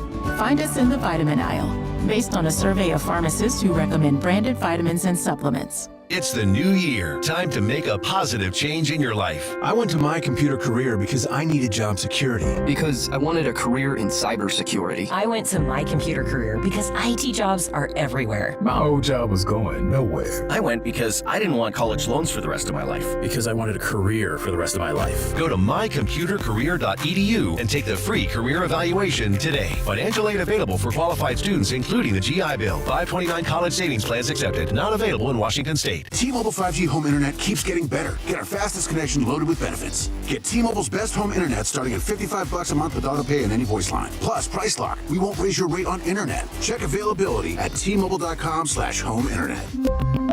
Exclusions like taxes and fees apply. Guarantees regular monthly rate plan price of fixed wireless 5G internet data with qualifying service. After $15 bill credit with postpaid voice line plus $5 a month without auto pay with debit or bank account. Regulatory fees included for qualifying accounts. $35 connection charge applies. Speeds vary due to factors affecting cellular networks. Paramount Plus is your streaming home for the NFL playoffs on CBS. It all comes down to this. As the Chiefs host the Bills in the AFC Championship presented by Intuit TurboTax. A trip to New Orleans is on the line. Sunday at 6:30 Eastern. Streaming live on Paramount Plus. This is a story of the one. As a maintenance specialist for university housing, he knows college students can major in wear and tear. Plus, housing so many students doesn't leave a lot of room to house all the supplies he needs. That's where Grainger comes in. With over 1 million industrial-grade products and fast, dependable delivery, Grainger carries the quality products he needs so he doesn't have to. From a new door hinge to a whole new faucet. Call, click Grainger.com, or just stop by. Grainger, for the ones who get it done. Paramount Plus is your streaming home for the NFL playoffs on CBS. It all comes down to this. As the Chiefs host the Bills in the AFC Championship presented by Intuit TurboTax. A trip to New Orleans is on the line. Sunday at 6:30 Eastern. Streaming live on Paramount Plus. Here's traffic, brought to you by DM Injury Law. Have you or a loved one been in a car wreck? Contact DM Injury Law today and get the money you deserve. Car wreck? Remember, Mike's got this. Stalled car stopping traffic, southbound lanes of 71 right at Swope Parkway. Looking at some slowdowns as you come up on that. And brake lights southbound 35 from the 18th Street Expressway through Metcalf. Money back guarantees, parts and labor warranties mean you aren't just buying products, you're securing your investment. For a limited time, receive a free furnace when you purchase an AC. Schedule your complimentary proposal online at anthonyphc.com. From the Anthony Plumbing, Heating, Cooling, and Electric Traffic Center, I'm Lori Pearson, 96.5 The Fan Traffic. You're listening to 96.5 The Fan from the Mission Plumbing, Heating, and Cooling Studios. Chiefs fans, it's Nick Bolton, MIZ. Welcome to The Drive with C-Dot on your home for Chiefs football. 96.5 The Fan. Welcome back into The Drive on 96.5 The Fan, 96.5thefan.com, and also the Odyssey app. Coming up in about 40 minutes or so, Nick Wright of FS1 will join us on the show. But right now, we are joined in studio by Nate Taylor. His appearances on the show are presented by Mark Ferguson. We all make mistakes. Let Mark and his legal team make the best of them. Call 816-221-1750. Shout out to Mark Ferguson Our guy Nate Taylor is here to get you ready for the AFC Championship game. Nate, man, thanks a lot for coming in today. Yeah, man, of course. Happy to be here. My fingers are tired, Carrington. I done written like 1,000 some odd words. I'm ready. I'm ready for this game. So happy to be here, man. Yeah, absolutely, man. This is, of all the games that the Chiefs have had over the last, handful of years or so, this is the most coin flip game that I can remember that they've played in. These two teams have played 9 times in the last 5 years, and it just feels like something always happens. Yeah, that's whether true. it is Kadarius Toney with the lateral, whether it's Tyler Bass missing the kick, whether it's the 4th down early in the season where Josh Allen and they score a touchdown. Just there is usually something that happens when these two teams play each other. Yeah, that's true. In terms of the rivalry, yes. I still feel like the most coin flip championship game they've played was the 22 championship. I remember talking to Spectre about it earlier this week, just because of the ankle injury, because the Bengals to that point had the best sort of roster and formula to beat the Chiefs at that time, or to at least push them to the limit. I still feel like the 22 championship is like the most perilous, I guess, because again, I didn't know how Patrick would perform under that much pain threshold, let alone obviously a quality opponent. I still think the Chiefs have quite a bit of advantages going into Sunday's game, but I understand why. I understand why Chiefs fans are nervous because this appears to be the most equipped from a coach quarterback combination that the Bills have been since they've really become the Chiefs' most consistent rival in the last 5 years, since that 2020 championship game. You mentioned that you think the Chiefs have a lot of advantages in this game. Where do you think those advantages are? They still can't cover Travis Kelce. Let's start there. It's very difficult to beat the Chiefs if you can't cover number 87. They can't. They literally can't. Like, I know they had a game plan in November. The Chiefs were comfortable with that. And Travis Kelce was not as rested. The Chiefs didn't have as many, viable options around him on the field. So I think number one is, can Matt Milano cover Travis Kelce? Without Tyler Rapp, who we know is out, I think that makes that more difficult. I know people might be worried about the left tackle situation, but Patrick Mahomes did not use his legs in the first matchup. He will use his legs on Sunday. So that can be an advantage just as much as Josh Allen's legs are an advantage. So to me, it's technically either an advantage or a wash based on both quarterbacks.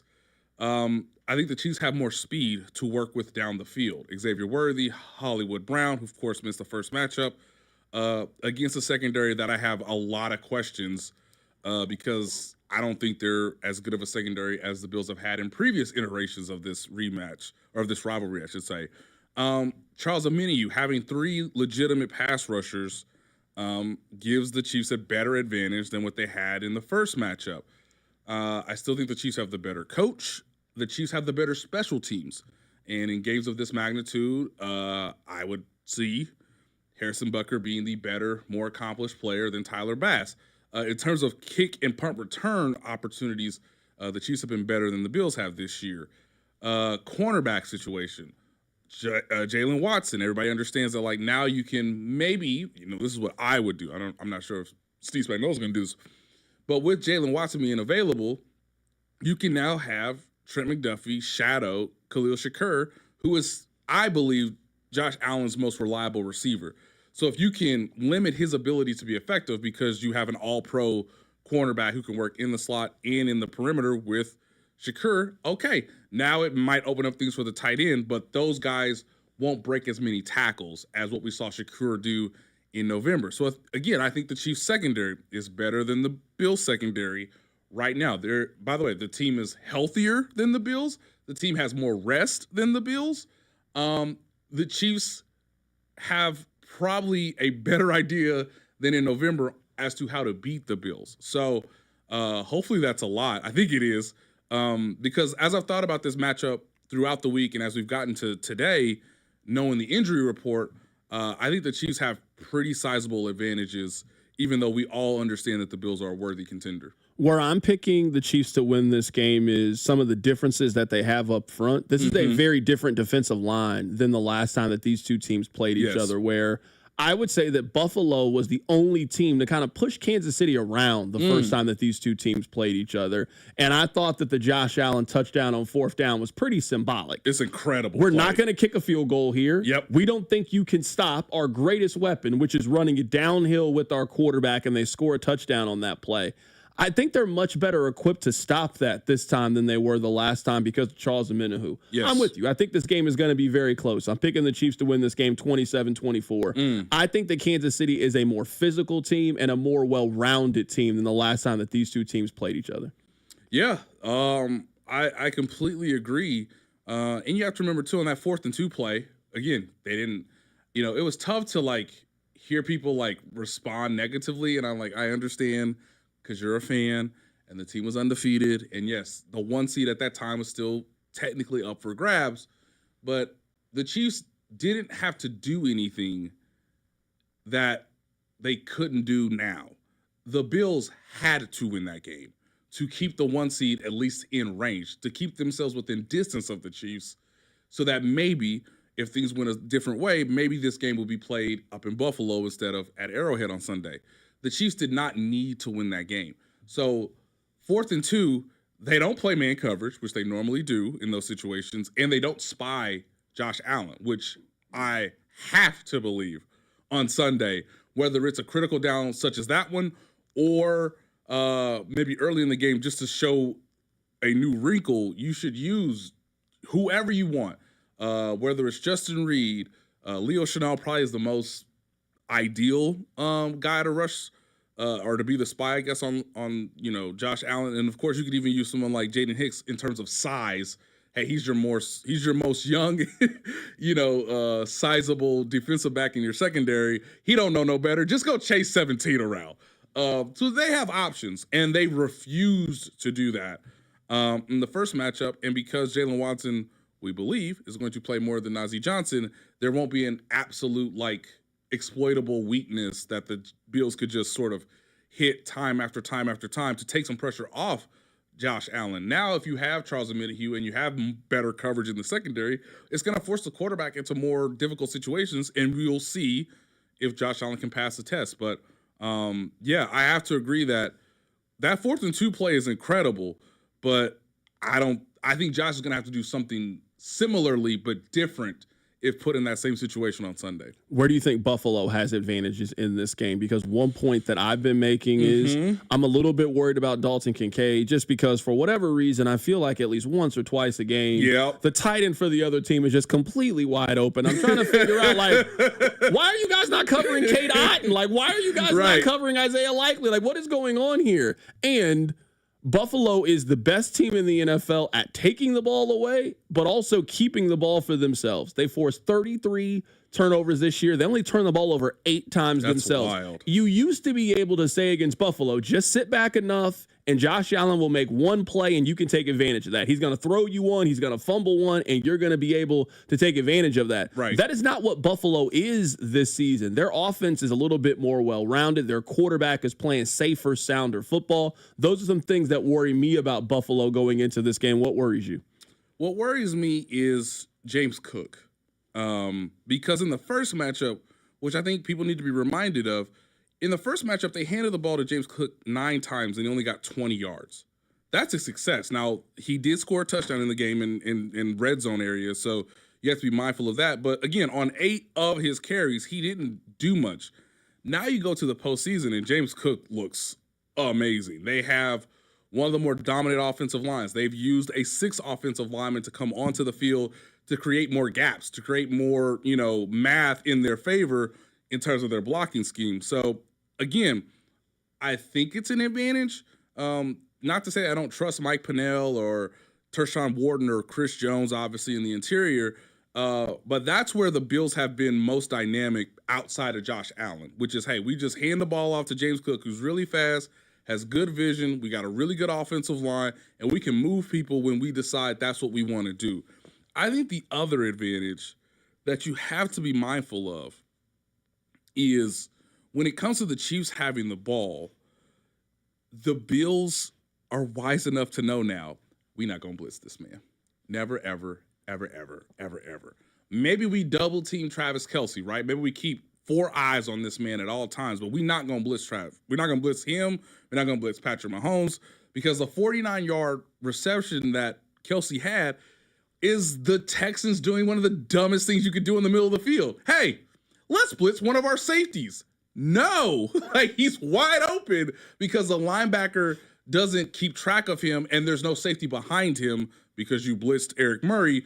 And now Travis Kelce is rumbling for 49 yards, his largest reception of the season. So the Bills have played the Chiefs enough to know that one of the advantages they have is, can we force them to make a mistake? Kind of to what you're saying, Carrington, about how teams have tried to view the Bills in the past. Bend, don't break. Don't let them have a big explosive play as best we can. Let's try to get pressure on the quarterback. And it's up to Ed Oliver and Von Miller. It's up to, Gregory Russo, perhaps our best edge rusher.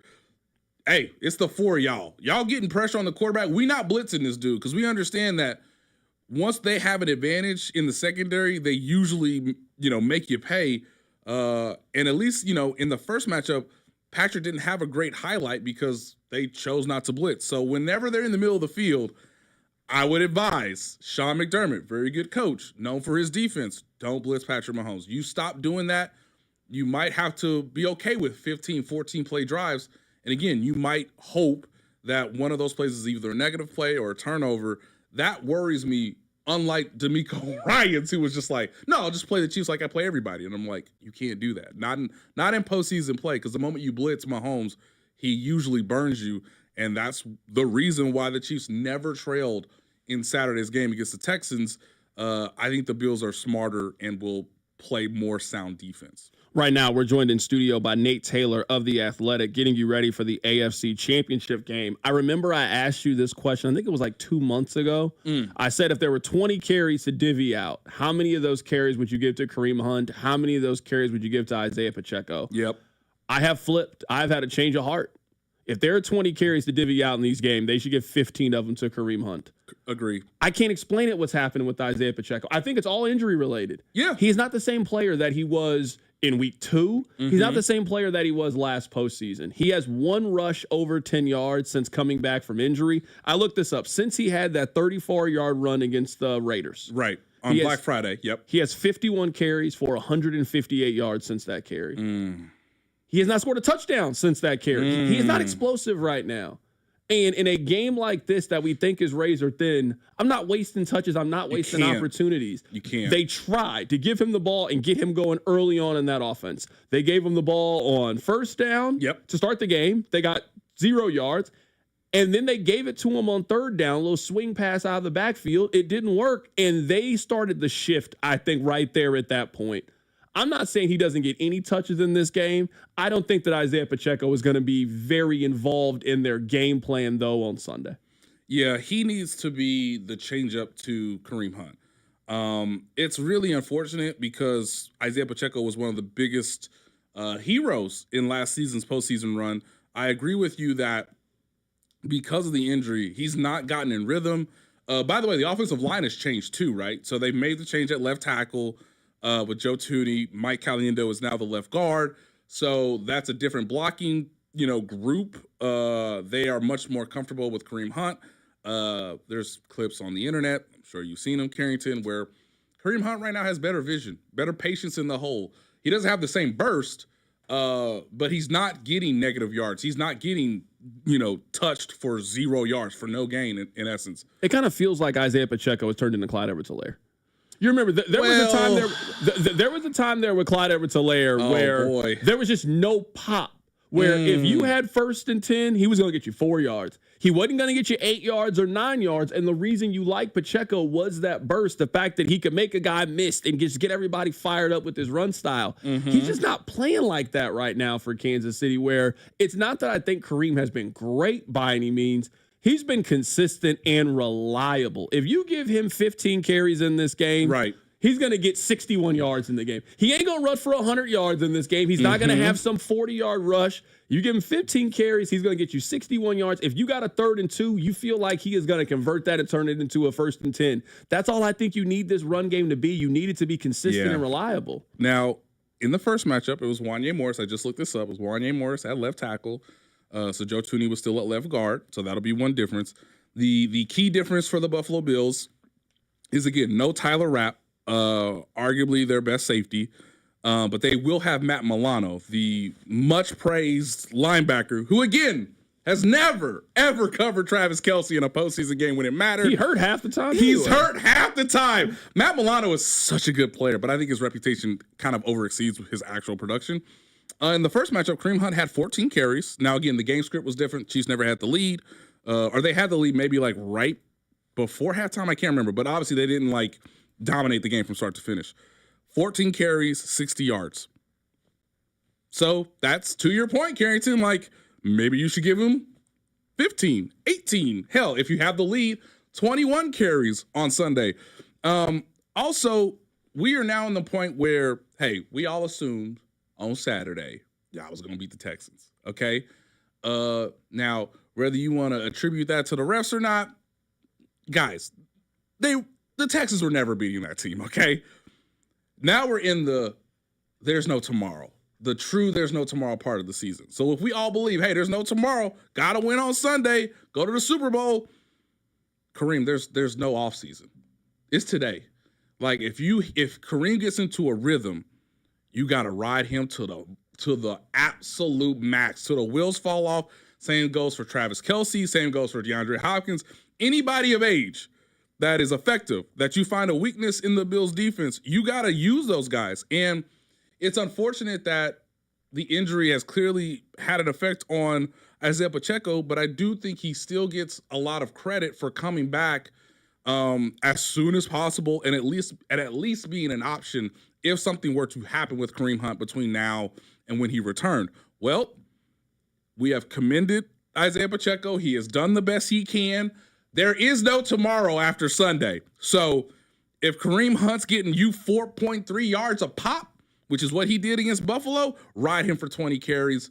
Take some of the burden off Mahomes. You know Mahomes is still probably going to be excellent on third down. And again, will Matt Milano cover Travis Kelce? It's a pretty simple game plan when you really think about it. You just have to execute in the red zone, execute on third down, and at least get 1 or 2 deep shots completed to Xavier Worthy and Hollywood Brown.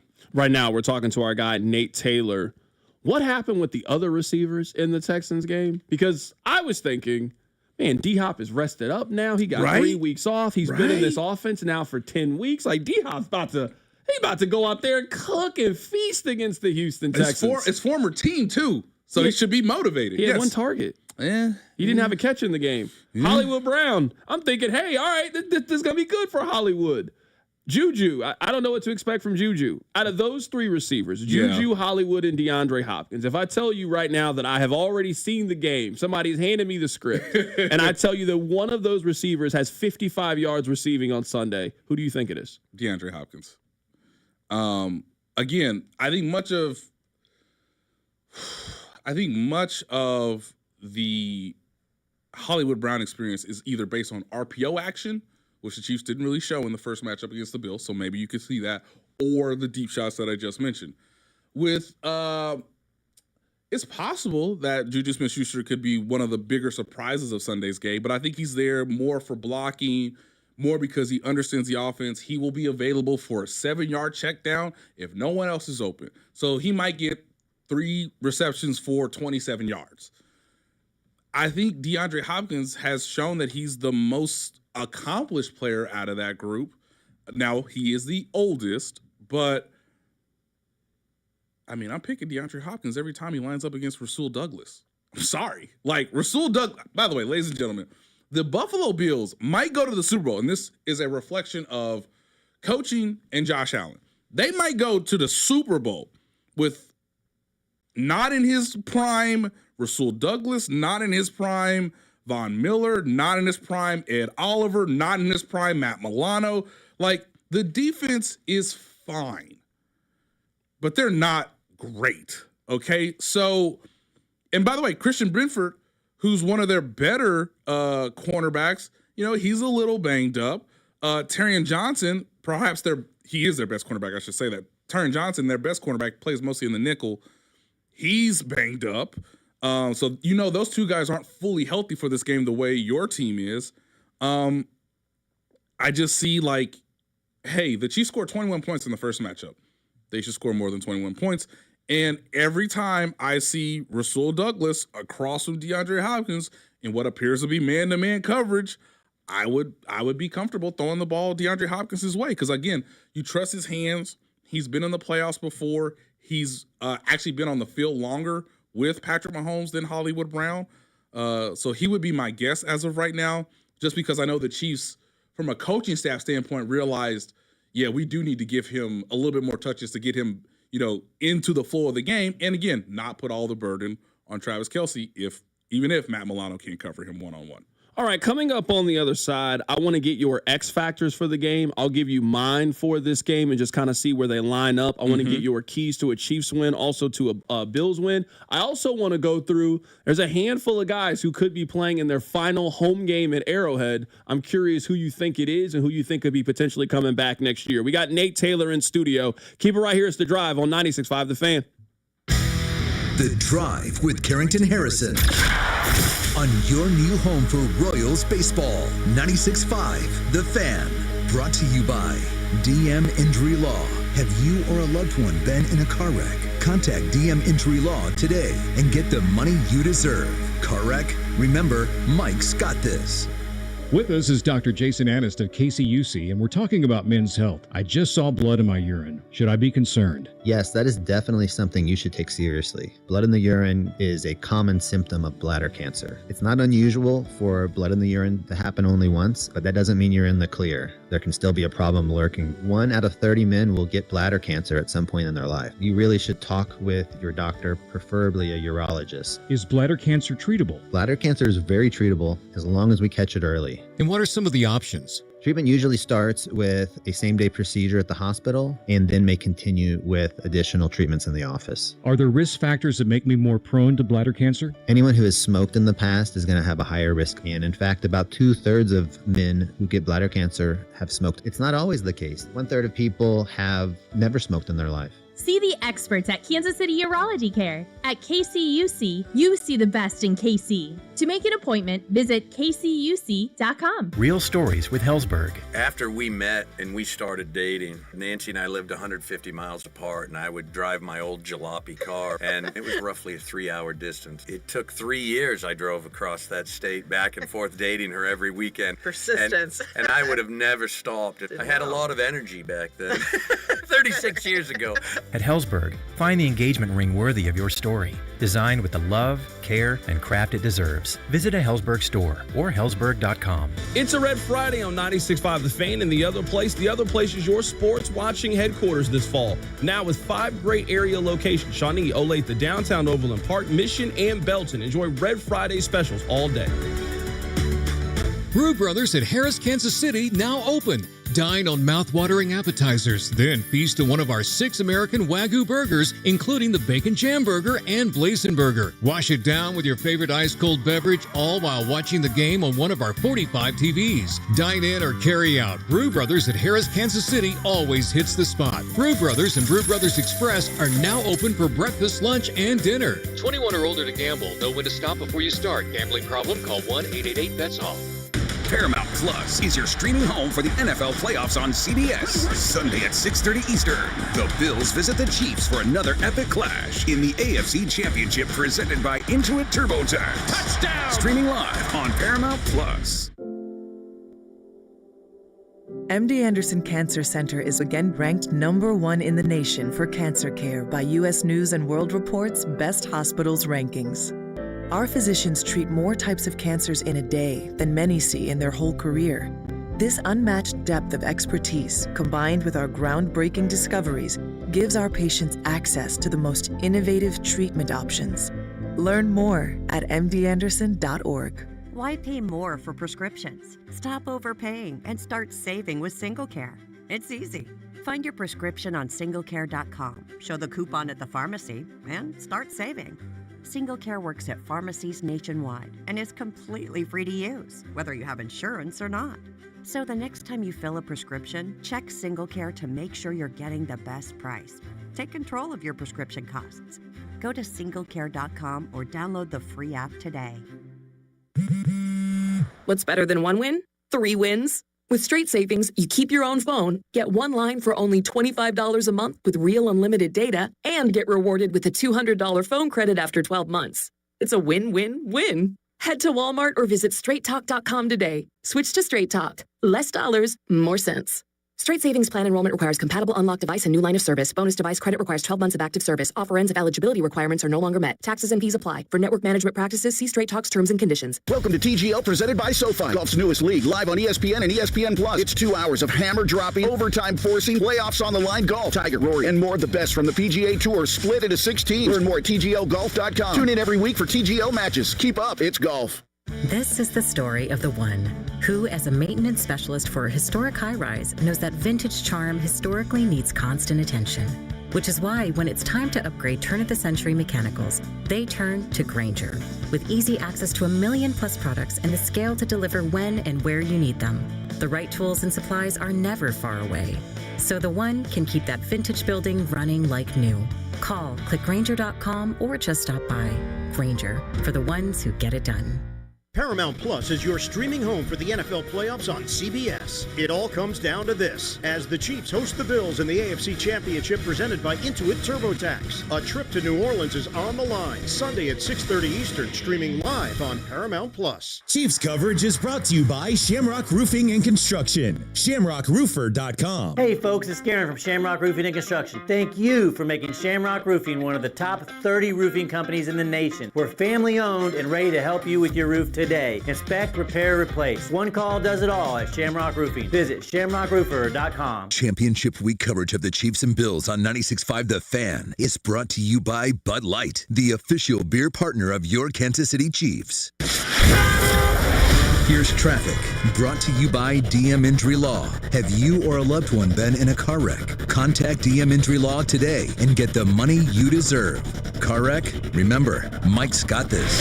Traffic brought to you by Metro Ford, online at kcmetroford.com. Got a 2-car crash, 291 northbound, just past 32nd Street. That's stopping traffic. And a stalled car in the triangle, eastbound 470 to southbound 49. Right now at Metro Ford, you won't find a better selection of F-150s in the city, plus $8,000 off 2024 Explorers and Escapes. All ready to drive off the lot today with a lifetime powertrain warranty. But these deals won't last. Visit kcmetroford.com or stop by Metro Ford on Nolan Road in Independence. From the Anthony Plumbing, Heating, Cooling, and Electric Traffic Center, I'm Lori Pearson, 96.5 The Fan Traffic. Chiefs fans, it's George Karlaftis. Welcome to The Drive with Carrington Harrison on your home for Chiefs football. 96.5 The Fan. Right now, we're joined in studio by Nate Taylor of The Athletic. Coming up in 15 minutes, we'll be joined by Nick Wright of Fox Sports 1 to get you ready for Chiefs and Bills. I cannot think of a better guest to get you ready for that matchup than having Nick Wright on the show in just a little bit. So let me give you my 4 X factors. I have 2 on offense for both teams. I have 1 on offense for each team and 1 on defense.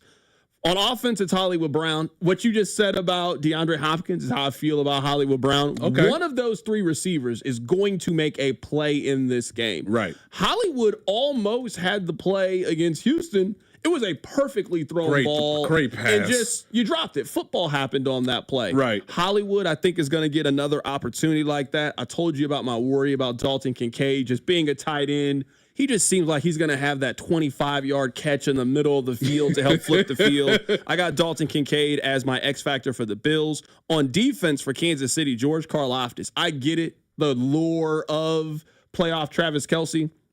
The last 2 seasons, George Karlaftis has been incredible in the playoffs. They have played in 8 postseason games the last couple of years. He has 7 sacks and 12 quarterback hits. Wow. Since joining the Chiefs. He has been a phenomenal postseason player. And for Buffalo, I think it's Damar Hamlin. Damar Hamlin had an interception in the Broncos game, forced a fumble in the game against the Baltimore Ravens. He's just always around the football. At least he has been so far in the postseason. So those are my 4 X factors for the AFC Championship game. Yeah. Okay. For me, and I guess I'll prioritize them. I have 2 on the Chiefs defense because they kind of work in tandem. You need pressure and you need coverage. So I would say Charles Omenihu, being next to either George Karlaftis or Chris Jones. Hey, you missed the first matchup. Still, rehabbing from the ACL injury. So let's see. He also has a pretty good, reputation in the postseason. I think he has 4 forced fumbles in the last 4 years in the postseason. Jalen Watson, for all the things we mentioned in the previous segment, like, hey man, can you just be like above average, like good? Can you just be like a good corner? Because the Chiefs didn't have 2 good corners in the first matchup. For the Bills, I would say James Cook, just because you can't ask Josh Allen to put on a cape and do everything. I mean, it'd be a lot of fun. It'd be great to watch. But they need balance on offense, just like the Chiefs do. So I would say James Cook, because, again, as I said earlier, 9 carries, 20 yards in the first matchup. Like, if that happens again, I think the Bills are going to be in trouble because it is going to put a lot of pressure on Josh Allen. And then, lastly, for the Bills defense, Terrell Bernard technically is in his prime, Carrington. This is his 3rd season. He's a very good linebacker.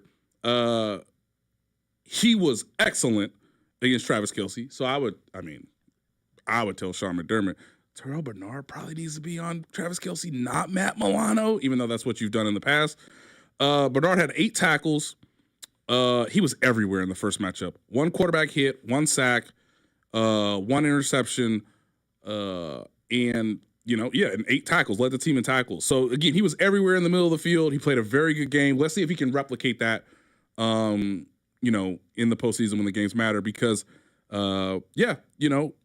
outside of DeMar Hamlin, Terrell Bernard, Taron Johnson, they have a lot of older veterans who just know how to play football.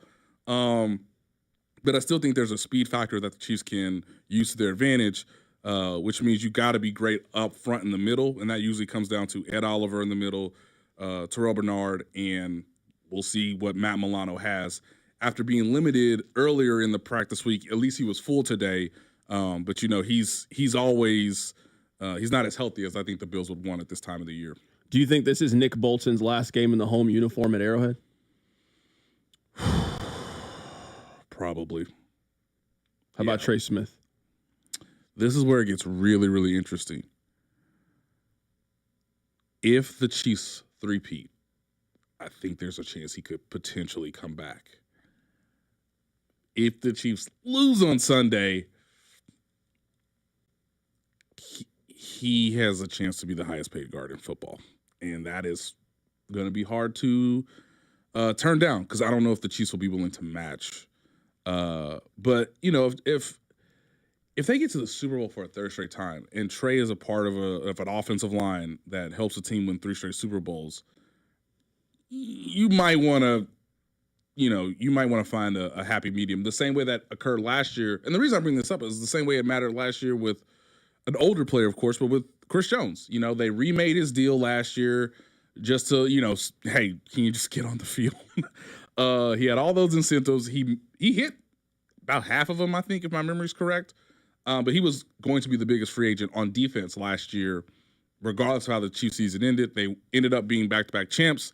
And then before, I think Roger Goodell even handed the trophy to Clark Hunt or Andy Reid, Patrick Mahomes and Travis Kelce were in Chris's ear saying, like, you got to come back. Like, we got to go for a three-peat.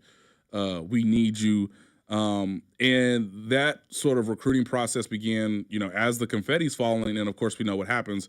He is the highest paid defensive tackle in the league. I'm not sure if that's going to happen with Trey Smith and the Chiefs. But if they win 3 straight Super Bowls, a lot of guys, and understandably so, will say, you're a part of the core just like, Creed Humphrey is. And, come back and can you continue your career in Kansas City, even though you might be giving a little bit of, millions on the table compared to have you reach, the actual, free agency market in March. You are the last person I will ask this question to this week. Give me your Chiefs win if scenario. Give me your Bills win if scenario. All right, let's go backwards. The Bills will win if they do not turn over the football. Now, I know that is very simplistic, but it's going to be raucous. I understand Josh Allen is a much better quarterback than he was when these two teams played in the 2020 AFC Championship game. He cannot press. He must trust his coaching. He must trust his teammates. He cannot try to do everything. Again, as I said earlier, would be amazing to watch if he tried to put on a cape. But we kind of saw that last week with the Detroit Lions. Like, once they got down, they really started to press. And it's like, no, you still have 2.5 quarters. You still have a half. You still have a whole quarter. Why is the receiver throwing the football right now? So if they don't turn the ball over, if they're ready for the moment, both coach and quarterback, they have a great chance of winning this game. The problem is the Chiefs will win because they're the healthier team, they're the more rested team, they're the more experienced team in the AFC Championship game. They have the better quarterback, they have the better coach, they have the better kicker, and all those things just matter.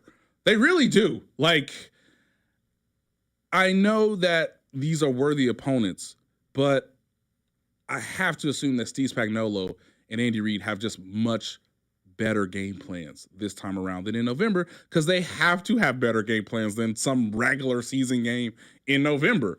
Until we're proven differently, we have to give the benefit of the doubt to the Chiefs.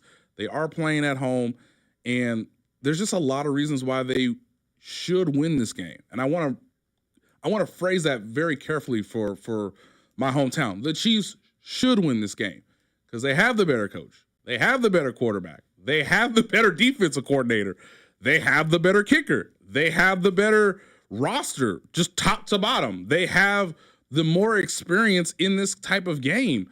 They have the better tight end. I haven't even said that earlier. Like, there's just so many things that should lead the Chiefs to New Orleans, and now it's just a matter of executing it and doing it over the course of 60 minutes or 70 minutes if this game somehow goes to overtime. But there's a lot of reasons why the Chiefs win, and that's kind of why I wanted to say it that way, Carrington. It's not just about one specific thing.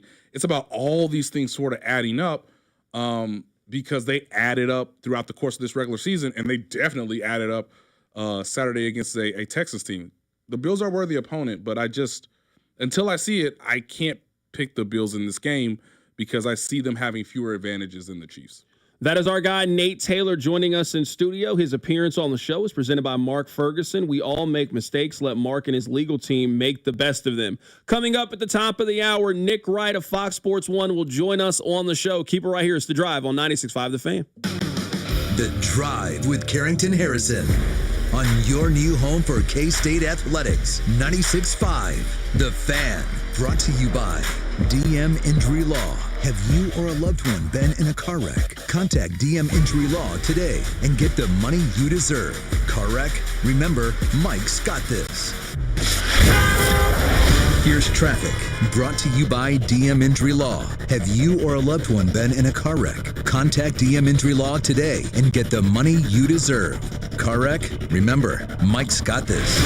This traffic is brought to you by Metro Ford, online at kcmetroford.com. Some slowdowns along the downtown loop, particularly the southern lanes. There's looking at debris in the roadway. That's not helping the situation. Eastbound 670 just past 71, and a stalled car westbound 70 right at Prospect with the right lane closed.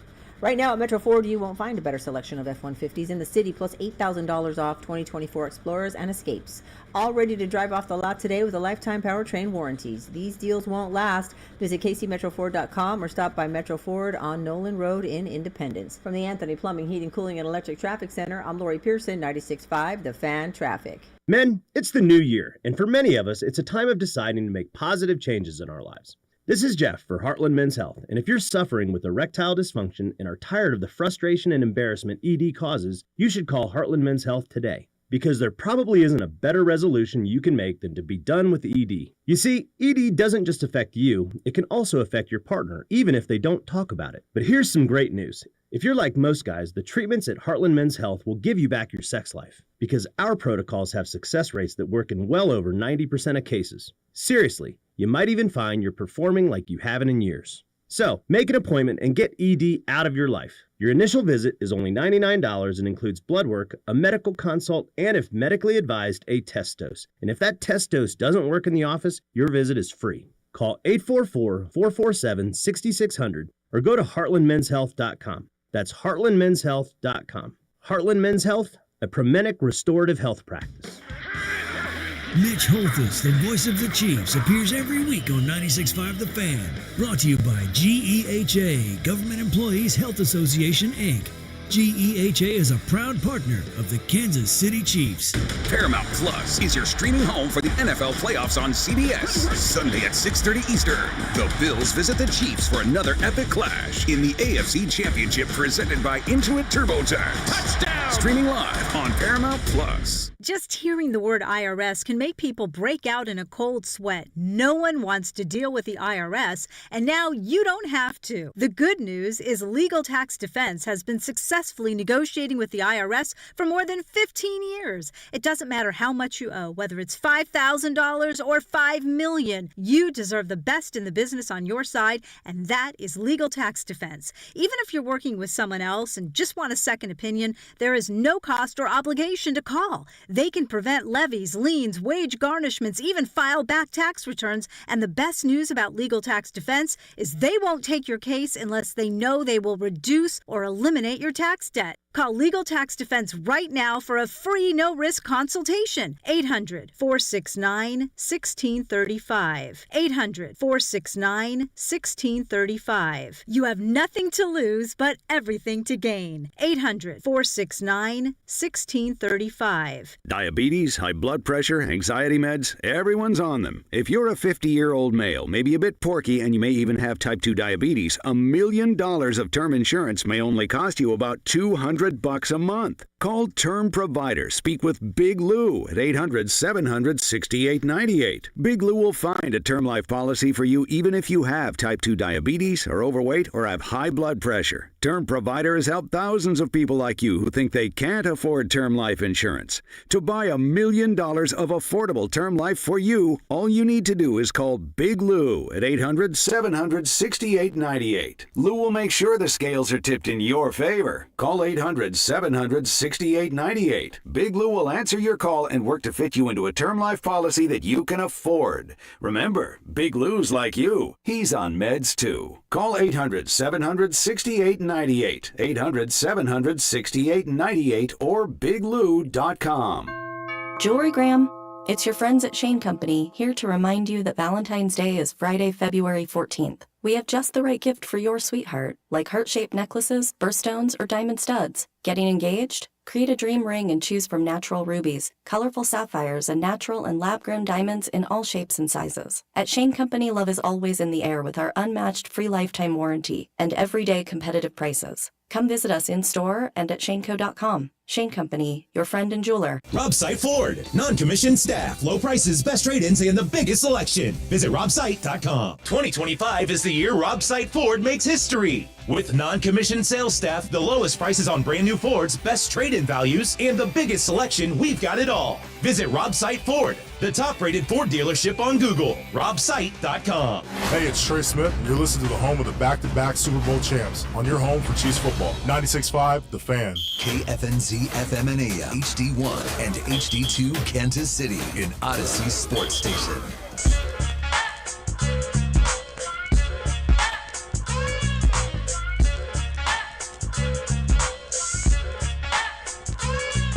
All right, welcome back into the drive on 96.5 The Fan, 96.5thefan.com, and also the Odyssey app. Congratulations getting through your 9 to 5. Let's head to the phone lines right now to be joined by one of the best people in the business, a star on television. He is the co-host of First Things First on Fox Sports 1. My friend, my mentor, Nick Wright joins us on the show today. Nick, how are you doing, man? Doing great. Nice to talk to Kansas City before the 6th annual Arrowhead Invitational. I invented that phrase, by the way. Jim Nantz doesn't want to give me credit for it. That's fine.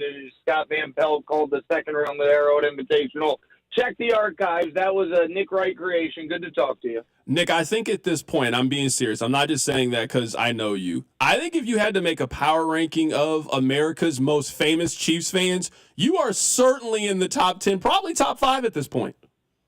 Why am I not number 2? I would Taylor say, and then me. What, Rob Riggle? I like Rob Stonestreet. Stonestreet's my buddy. Those guys are more famous than me, but they are not more famous because of their fandom than me. Like Brad Pitt's a Chiefs fan. But as far as people who are associated, if you were to ask America, Family Feud style, name a Chiefs fan, Taylor comes in number one. And then if you say with all the votes, name a Chiefs fan other than Taylor, I think I win that. So, yeah, I'm going to say number 2. Thank you. Okay, the number 2 Chiefs fan in America joining us on the show today. Yeah. Again, no perfect person to have on the show for 5 o'clock to get you ready for the AFC Championship game. Nick, when you were a kid and you were growing up and you had dreams of doing this and you were a Chiefs fan and you sat through some miserable Arrowhead experiences, I'm imagining that you never thought you would be at the point where you would be the Chiefs' biggest defender on television and that somehow the Chiefs would become this villain. I did a lot of hits this week, local shows, national shows. It was about the officiating. It was about Chiefs fatigue. You would become the voice shooting down all of these people on television. Yeah, no, I certainly didn't think it was in play that the Chiefs would become the defining dynasty of an era. I mean, you're right. I was at the stadium for the Lynn Elliott game in 95 with that Christmas having gotten Super Bowl tickets with the plan being I was going to get to watch the Chiefs take on, we assumed, the Cowboys in the Super Bowl, and then Lynn Elliott and Jim Harbaugh ended my dreams. Yeah, I'm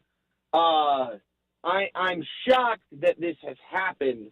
I am equally, if not more shocked that so I can explain the refereeing complaining, I think, differently than most people, because people are like, oh, this is what happens with dynasties. And they're like, oh, people complain about the Patriots. The Patriots were documented multi-time cheaters who lost draft picks because of it. So, of course, there was conspiracies associated with it. So that doesn't apply to the Chiefs. So why is this Chiefs team so rife for conspiracy? And it's because the audience, national level, has been conditioned by a really, really terrible media. And the media is not terrible, but they have been terrible about this team, that this team just isn't that good. Last year, maybe fairly, it was repeatedly called the worst team of the Mahomes era, and there was maybe some real evidence for that. And then they went on the road for the toughest road to a Super Bowl ever and won it anyway. This year, despite having the best record in the sport from the very first day of the season until right now, despite dealing with more injuries to the offensive side of the ball than any team in the league, despite having the best player in the league play his best football in the clutch moments time and time again, the narrative surrounding this team was they're good, not great. They're lucky. They are, quote, the worst one-loss team ever. They are, quote, ripe to be beaten in the first round, which was idiotic because they were never going to be playing in the first round. They are not as good as Buffalo. They are not as good as Baltimore. They're certainly not as good as Detroit. When that is the conversation all year, and then the audience looks up and it's like, oh, they're hosting the AFC Championship game and favored to go to the Super Bowl, you don't blame casual fans for being like, well, how could that happen? They're not that good, I was told, or certainly not that great. And so then that same media, instead of just being like, damn, we got this wrong again, pivoted to the conspiracy stuff, which is so unfortunate and really has soured what should have been a celebratory week. Right now, we're talking to Nick Wright of Fox Sports 1. He is the biggest male Chiefs fan in America, so it is an honor and a privilege to have him join us on the show today.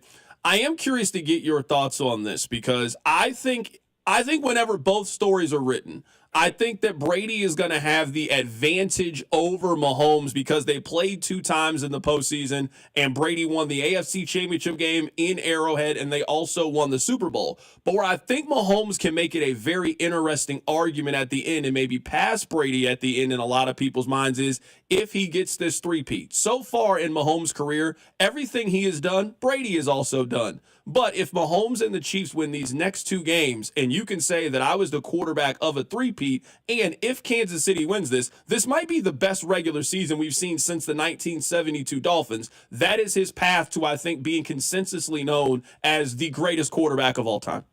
Yeah, it's the cleanest path, that's for sure. And what I do wonder is if history will look at those Brady wins over Mahomes as, yes, those count, but that was Tom Brady who was still at his apex because, listen, the year after the Bucs beat the Chiefs in the Super Bowl, Brady finished second in MVP voting, I think led the NFL in either yards or touchdowns. I can't remember which.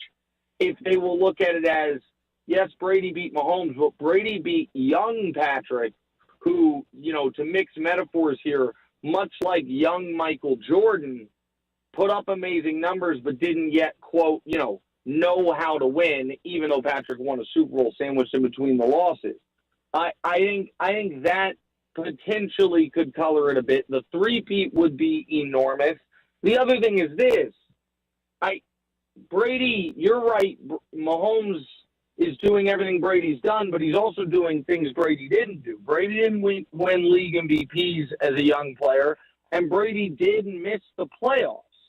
Patrick's never missed the conference championship round. Now, at some point, he won't make the conference championship round, but will he ever miss the playoffs? I don't know.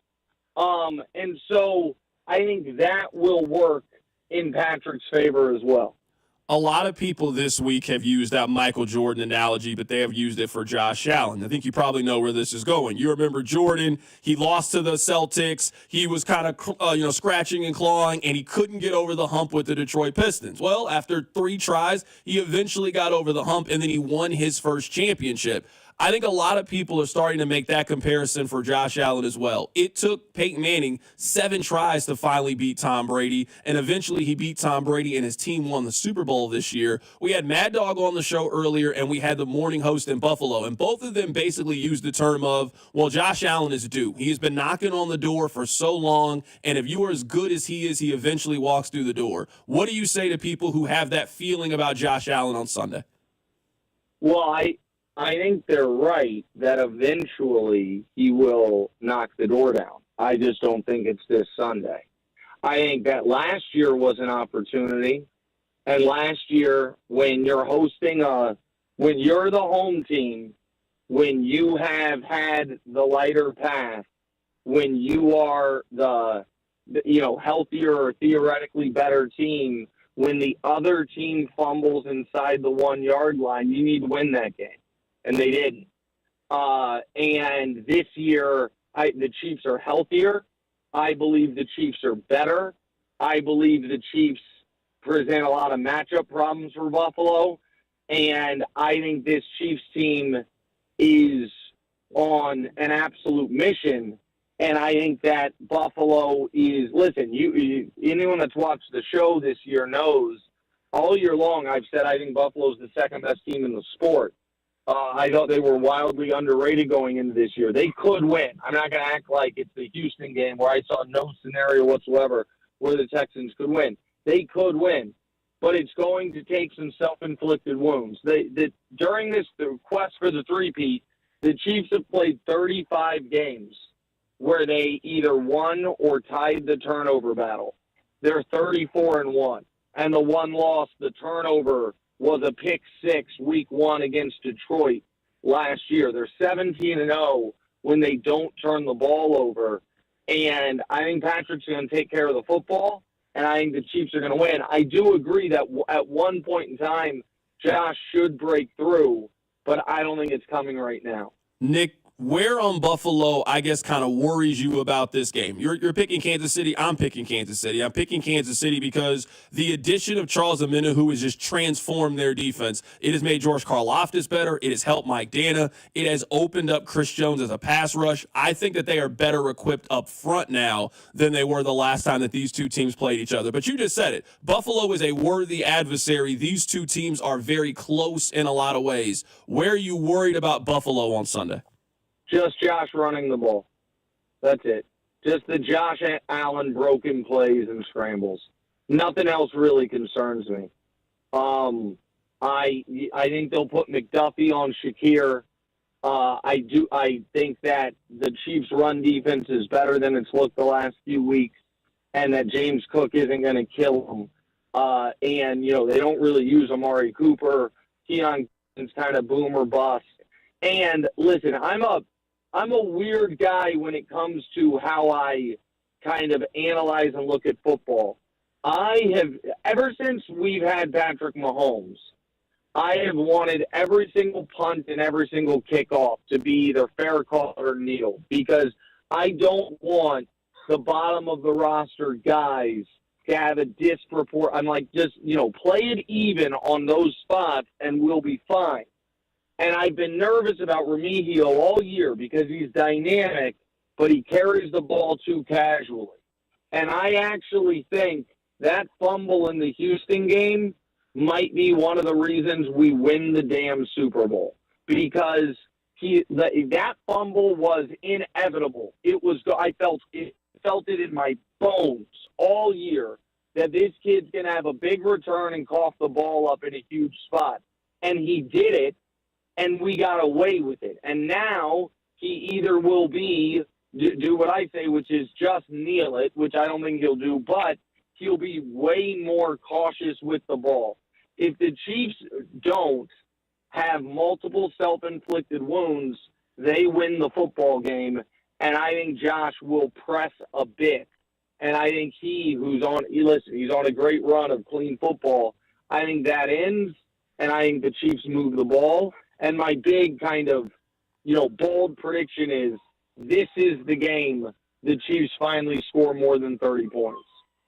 Nick, I'll get you out of here with this last thing. We had Mitch Holthus on to start the week. He was actually our first guest of the week, and he said that this is the biggest game that Arrowhead Stadium has ever seen. You have been to a lot of games at Arrowhead. Do you agree? Do you think this is the biggest game in Arrowhead history?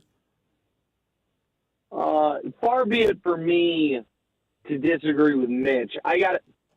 It might be. I understand the argument. I think it's the 7th biggest game of Mahomes' career.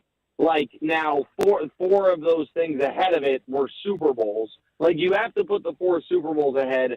And then I also said, as far as conference championship games, I thought the first one, the one against Brady, and then the one after Joe Burrow and the Bengals beat the Chiefs, the famous Burrowhead Invitational game, I felt that all of those games were bigger for Patrick.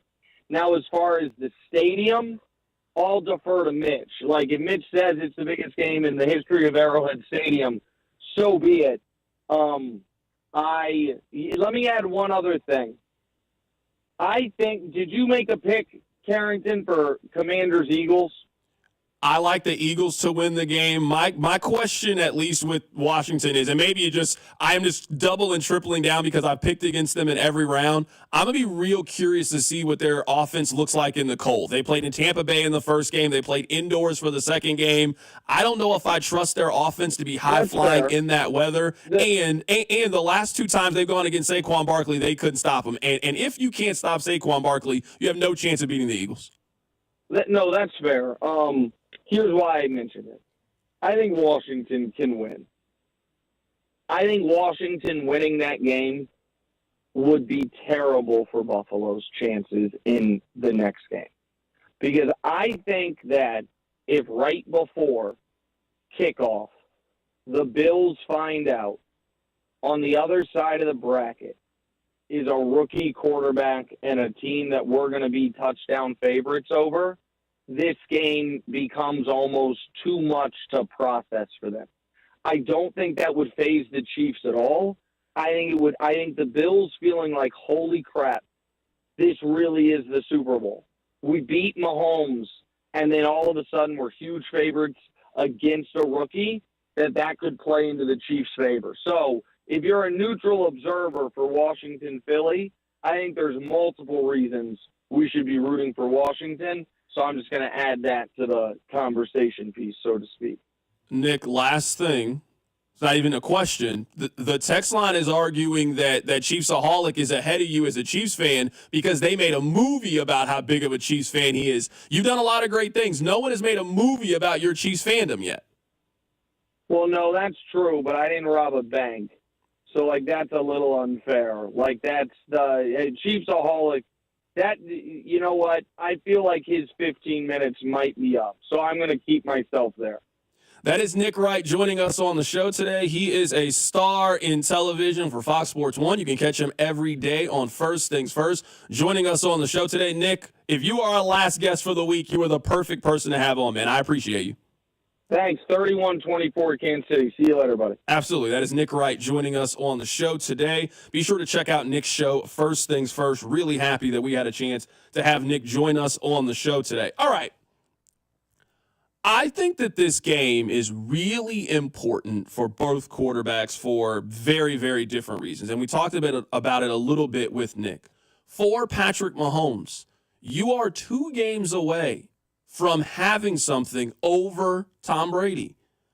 Brady is always going to be able to say, I've been to 10 Super Bowls and I've won 7 of them. And in one of those rings, I have over you. It's going to be really hard to beat Tom Brady in a resume argument because his resume is nearly perfect. But where I think if you are Mahomes and you have to start chipping away is you have to start doing things that Brady didn't do.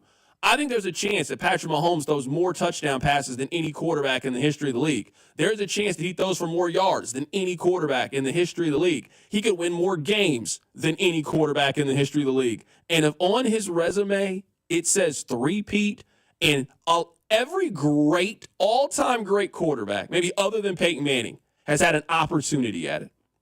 Joe Montana had his opportunity to three-peat. Tom Brady had his opportunity to three-peat. The guys that are in this conversation of being the GOAT, they all have had a chance to knock this off the list. This has been the mountain that nobody has been able to climb. You can be the first person to climb Mount Everest. I know that matters to Patrick Mahomes. We saw the video after they beat San Francisco last year while they are on the stage celebrating the second one. They hadn't even taken their jersey off and went to the club in Vegas to go pop bottles. They're already talking about the three-peat because they know what this means. On the parade, during the rally, what was the thing they said? Next year, we want to host the AFC Championship game. That bothers us. If the Chiefs finish this entire thing out, and I know I'm looking ahead a little bit, you can argue that this was the best season in the history of the league. Maybe since the 1972 Dolphins. I think the 07 Patriots are the best team that we've ever seen. I know they lost, but that's point differential. That is the best team we've ever seen. They didn't finish it, though. The Chiefs can go through a 17-game schedule, only lose one of those games, win the AFC playoffs, go against the quarterbacks that are in this conference, and win your 3rd straight Super Bowl, you are going to have a very strong argument that we just watched the greatest single-season accomplishment that any team has ever had in the history of the National Football League. Those are very valuable things if you are in the resume business, which now what Patrick Mahomes is in. I tell you guys this all the time. Patrick Mahomes is not competing with Joe Burrow and Lamar Jackson and all of these guys. He is chasing ghosts. There's 2 ghosts in front of him. There's only 2 quarterbacks in the league that I think you can have their resume's a little bit better than Patrick's. It's Joe Montana, and he's 1 Super Bowl behind him, where if he wins this one, he is now undisputed number 2 on my list, and there's only 1 person left to chase, and then it's Tom Brady. For Josh Allen, I think it's very different. I don't think you guys have a level of fear for Buffalo that you do for Cincinnati. And I get it. Cincinnati has done the trash talk and they have done all of those things. If you notice it, the trash talk started from Cincinnati when they finally beat you. They weren't really doing a whole lot of that talking before, but when they came in for the AFC Championship game and they won and they took something from you is when Cincinnati is sort of leaned into being the villain. There's only really so much Buffalo can say if at the end, if every punchline is, well, you haven't beaten us in the postseason. This rivalry is already as competitive as 2 teams can be. They have played 9 times in the last 5 years, and something happens every single time. 13 seconds, Kadarius Toney, Tyler Bass misses a field goal, AFC Championship games. Something always happens when these 2 teams play each other. In order for this rivalry to really take the next step, Buffalo has to win. And Josh Allen has been knocking on the door for the last couple of years. The question to me, maybe big picture, is can Kansas City continue to run faster than Buffalo? At times, it feels like Buffalo is catching up. They win in the regular season. They get the home game this time. There have been sort of markers where you're thinking, all right, babe, maybe Buffalo can do this thing. And Kansas City always figures out a way to win this game. I told you guys, I'm picking Kansas City to win this game 27-24. I'm picking this team because of Charles Omenihu, who's coming back, and what I think it means for their defense. I remember that Monday, and we sat here, and Mitch Holthus was across from us, and I asked him, what does he think is wrong with the Chiefs' defense? That was the first time they had given up 30 points since the Super Bowl against the Eagles. What was wrong with the defense? He looked at me and said, this team is struggling to get pressure with their front four. That's not a problem anymore for Kansas City. They have a front four that you feel can go up against any offensive line in the National Football League and can win those individual matchups, and you're going to have to do it. I think we all know what the game plan is for Buffalo. I'm not telling you something you don't know if you've seen the Bills play. They're going to run the ball double-digit times with Josh Allen. They are going to try to run the ball 15 to 18 times with James Cook, and they are going to try to ground you into submission. I think the Chiefs are better equipped to slow Josh Allen down than they were the first time. I think they're better equipped to stop the run game from the Buffalo Bills. I also looked at this as a team that just hasn't really turned the ball over. We can talk more about that because I thought Nick had a really, really good stat about the turnover differential. And if this game is going to tilt in either favor, that is probably going to be the thing that does it. We'll get to that next. Keep it right here. It's The Drive on 96.5 The Fan. The Drive with Carrington Harrison. This man was a bona fide scrub. On 96.5 The Fan. Brought to you by DM Injury Law. Have you or a loved one been in a car wreck? Contact DM Injury Law today and get the money you deserve. Car wreck? Remember, Mike's got this. Throughout the entire NFL playoffs, FanDuel takes it to the next level because right now, new customers can bet $5 and get $300 in bonus bets if you win. That's $300 in bonus bets if you win your first $5 bet. The FanDuel app gives you everything you need for live bets, same-game parlays, and so much more. Plus, when you win, you'll get paid instantly. Just visit FanDuel.com/Alex to join today and get started with $300 in bonus bets. That's FanDuel.com/Alex. FanDuel, an official sportsbook partner of the NFL and 96.5 The Fan. 21 and present in Kansas. First online real money wager only. $5 first deposit required. Bonus issued as non-withdrawable bonus bets, which expire 7 days after receipt. Restrictions apply. See terms at sportsbook.fanduel.com. FanDuel is offering online sports wagering in Kansas under an agreement with Kansas Star Casino, LLC. Gambling problem? Getting help is your best bet. Call 1-800-522-4700 or visit ksgamblinghelp.com. Hey, it's Carrington here, and let me tell you about my new obsession, Daisy French Onion Dip. I love football season. I love snack season. So when you're eating chips, wings, or veggies and you're looking for that perfect complement, look no further than Daisy French Onion Dip. And now they have a ranch dip. And I'm telling you, this is a game changer. These are as good as homemade dips with real herbs and spices and ingredients that you'd find in your own kitchen. So go try the Daisy French Onion Dip today. Trust me, you'll love it. You can find it at a grocery store near you. Paramount Plus is your streaming home for the NFL playoffs on CBS. Sunday at 6:30 Eastern. The Bills visit the Chiefs for another epic clash in the AFC Championship presented by Intuit TurboTax. Touchdown! Streaming live on Paramount Plus.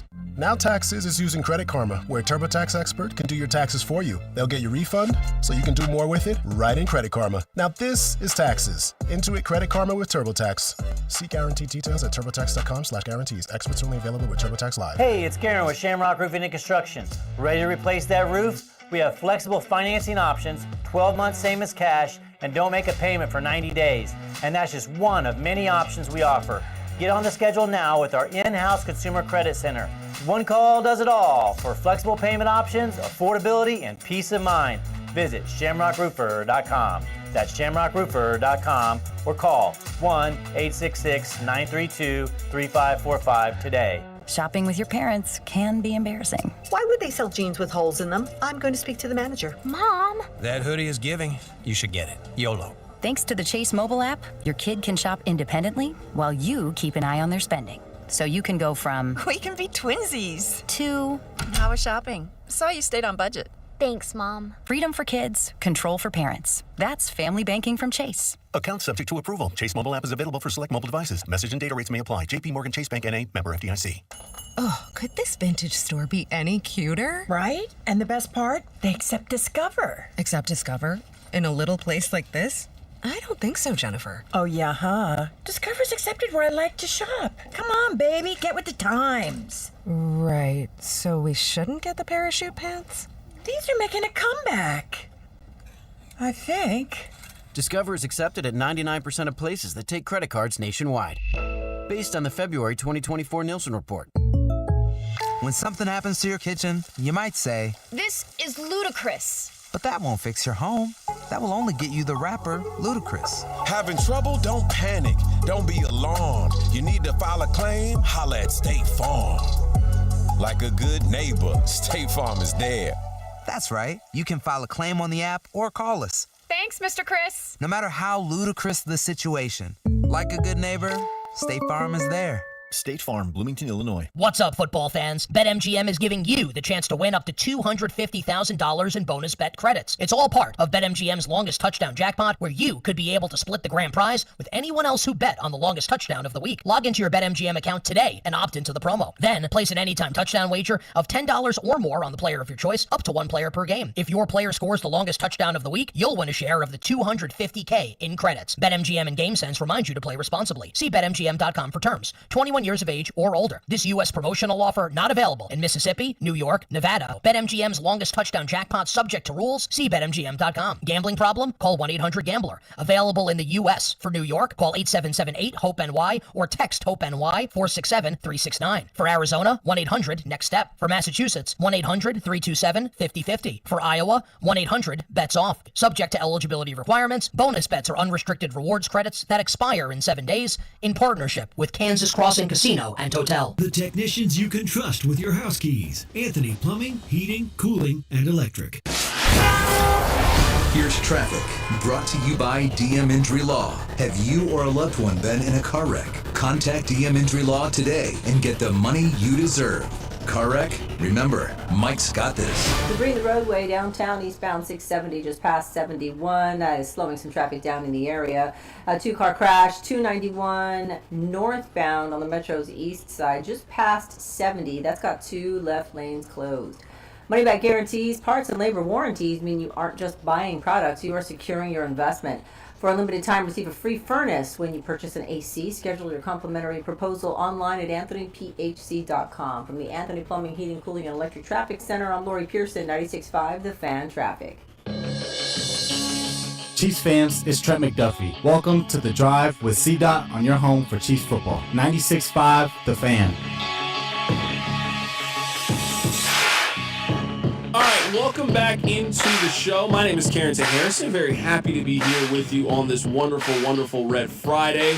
Nick Wright said something that was very, very interesting. This is one of the better stats that I have heard this week in relation to the AFC Championship game. Let me play it for you. But it's going to take some self-inflicted wounds. During the quest for the three-peat, the Chiefs have played 35 games where they either won or tied the turnover battle. They're 34-1. And the one loss, the turnover, was a pick six week 1 against Detroit last year. They're 17-0 when they don't turn the ball over. And I think Patrick's going to take care of the football. This team has not just been great at protecting the football. They have been all-time at it.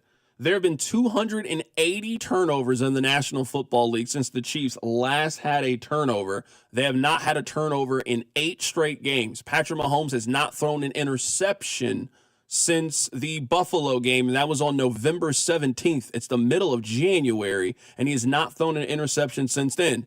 They're also going up against a team that is really good at protecting the football. The Bills have 8 turnovers this season. They've played 19 games. They have 8 turnovers this year. Buffalo has been one of the best teams in the NFL also at taking the ball away. They are plus 24 in the turnover differential this year. They have forced 16 fumbles this year, 32 turnovers in total. They have been exceptional at taking the football away. We do a lot of talking about who's going to win these games, and I get it. It's the job. And the turnover differential is a major part of this. I thought this before Nick said this. I said it earlier. I'll say it again, and now there's a stat to prove it. If these two teams play an even, clean game, I do not think that's a game that Buffalo wins.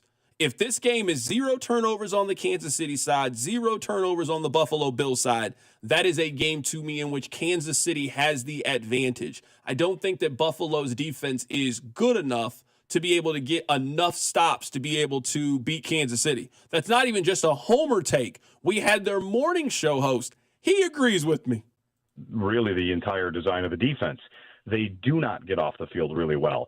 Third down percentage on defense has been bad all year long. When they get beat, it's because they don't get off the field. So I've got my share of concerns about this defense and the way that they play defending the pass.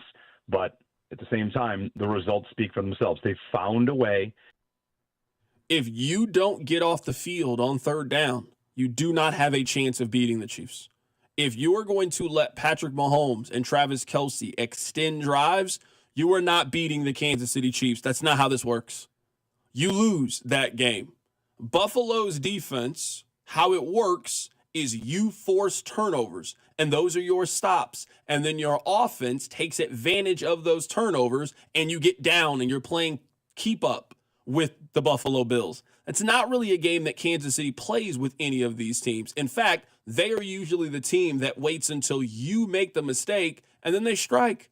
They wait for you to miss a field goal. They wait for you to drop a pass from Stephon Diggs, and then they are the team that takes advantage of it. Is that going to be the difference in Sunday's game? There are a couple other questions that I have. That was one of them. Which team's going to protect the football? The other one is what we were just talking about. What team can get off the field on third downs? Neither one of these teams are great at it. In fact, they're bottom 5 in percentages from their defense and getting off the field. So Kansas City's defense ain't been great at it. Neither has Buffalo's defense. I trust Spags more in this scenario than I trust Buffalo.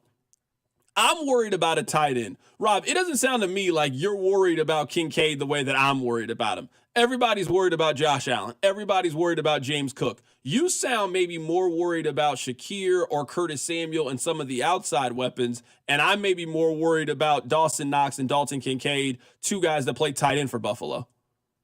Maybe what I'm doing here is dumb. Maybe this is just, a mistake by me. But I have been looking a lot at that first matchup between the Chiefs and Bills because I think it at very least creates a baseline for what to expect. I'm not saying the game's going to go the exact same. It's sports. But I think it creates a baseline. The Bills in that game tried their absolute hardest to take away Travis Kelce. I don't think they're going to be able to do it again, but they had success doing something against Kelce in that first game. You know what else happened in that first game? The Chiefs didn't really get killed by tight ends. Now, Dalton Kincaid didn't play. I know we talk a lot about Pacheco in a minute. Dalton Kincaid did not play in that game. He was battling injury. But Dawson Knox was not Superman. He was not Herculean. He was not a massive problem. When you look at the box score, he had 4 for 40. That's a nice day. I'm not insulting 4 for 40. 4 for 40 is a nice day. But Shakir had 8 for 70. Curtis Samuel had 5 for 58 and a touchdown. Amari Cooper had 2 big catches for 55 yards. I mean, James Cook on the ground was actually stifled on the ground pretty good. It was Josh Allen who was the problem, but it was not death by tight end. Against the Ravens, it was death by tight end. Against the Bengals this year, it was death by tight end. In the Bills game, the tight end was effective. Don't get me wrong. He was a nice player, but the bigger problem was Shakir had 8 catches. I think if you can slow down Shakir, then you will live with what you give up to Kincaid and Knox. And I think this is where my Jalen Watson comes back thing is a huge deal for me in this game. Because Trent McDuffie's an all-pro. Trent McDuffie's a star. Trent McDuffie's about to be a very rich man. Trent McDuffie, you can just say, hey, go guard Shakir. Now, maybe Shakir doesn't go 0 for 0, but he ain't going 8 for 60. He's not doing that against Trent McDuffie. The numbers indicate he ain't doing that. So then Jalen Watson can be on Cooper, and you kind of just make it work. I'm not as scared as tight end as you are because I'm using the last matchup as a baseline where tight end had a nice day, but he didn't, demolish the Chiefs' defense. Yeah, I also think it's important to note that Dalton Kincaid didn't play in the first matchup, that was Dawson Knox, who was their backup tight end, who's capable, but Dalton Kincaid is the better of those two. I hear what you're saying, but I also think it's important to note that as well. A question that I do have for this game is, Who's going to make that big play on offense? If you look at the history of the AFC Championship game for Kansas City, they usually get one of those big plays or big performances from the others. MVS had a big catch, a 32-yard catch back in 2023. Isaiah Pacheco, the most receiving yards that he's had in his career was the game against the Cincinnati Bengals. McCole Hardman had a 50-yard run in the AFC Championship game. Sammy Watkins had his second most receiving yards in an AFC Championship game back in 2019, the game against Tennessee in which Kansas City went to their first Super Bowl. So usually in these games, you know what you're going to get from Travis Kelce. You knew what you were going to get from Tyreek Hill. You know what you're going to get from your big dogs. But the Chiefs have done a really good job in these games of some of their secondary players and supporting cast have really been difference makers. Whether it was forcing a fumble on defense against Zay Flowers, whether it's a big catch from MVS, a big catch from Sammy Watkins, who from that others category is going to step up in this game? Could it be somebody like Isaiah Pacheco, who I think for this game certainly falls into that category? Is there still a little bit of juice left? You look at the passing game, Juju Smith-Schuster, Hollywood Brown, DeAndre Hopkins. There's certainly a lot of options and candidates for other players who have the possibility of being a difference maker on Sunday and helping in a Kansas City Chiefs win. I want to give you a stat that maybe puts into perspective how long this Chiefs run has been. Rob, do you know the movie that debuted in the theaters the last time the Chiefs were not in the AFC Championship game? January of 18? I have no idea. It was Den of Thieves. Oh, have you seen Den of Thieves 2 yet? The second one just came out. That's how long this entire run for the Chiefs of them going to the AFC Championship games was from Den of Thieves 1 to Den of Thieves 2. That's how long they've been doing this thing. They've been in every 19, 20, 21. This is crazy what they've been doing. This is crazy. I do think that part of the conversation about Chiefs fatigue centers around the New England Patriots.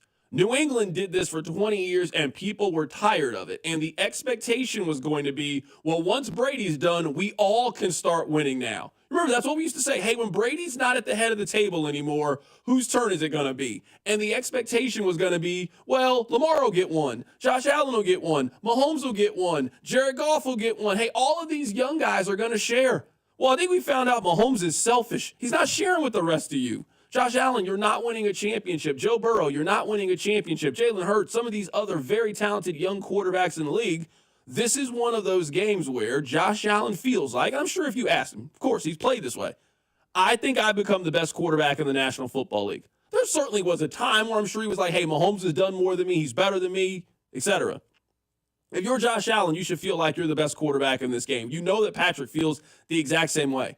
What makes this game so good is you have two teams that are playing at an incredibly high level, and in a sport that is driven around one position and how great you have that position, you got the two absolute best at their job, at their profession, going up against each other Sunday at Arrowhead. It's going to be a lot of fun. All right, coming up on the other side, we'll give you our X factors. I'll give you a couple player props that I like for Sunday to help you put a little cash in your pocket, and we'll continue to get you ready for the AFC Championship game. Keep it right here. It's The Drive. The Drive with Carrington Harrison on your home for Kansas City sports. 96.5 The Fan. Brought to you by DM Injury Law. Have you or a loved one been in a car wreck? Contact DM Injury Law today and get the money you deserve. Car wreck? Remember, Mike's got this.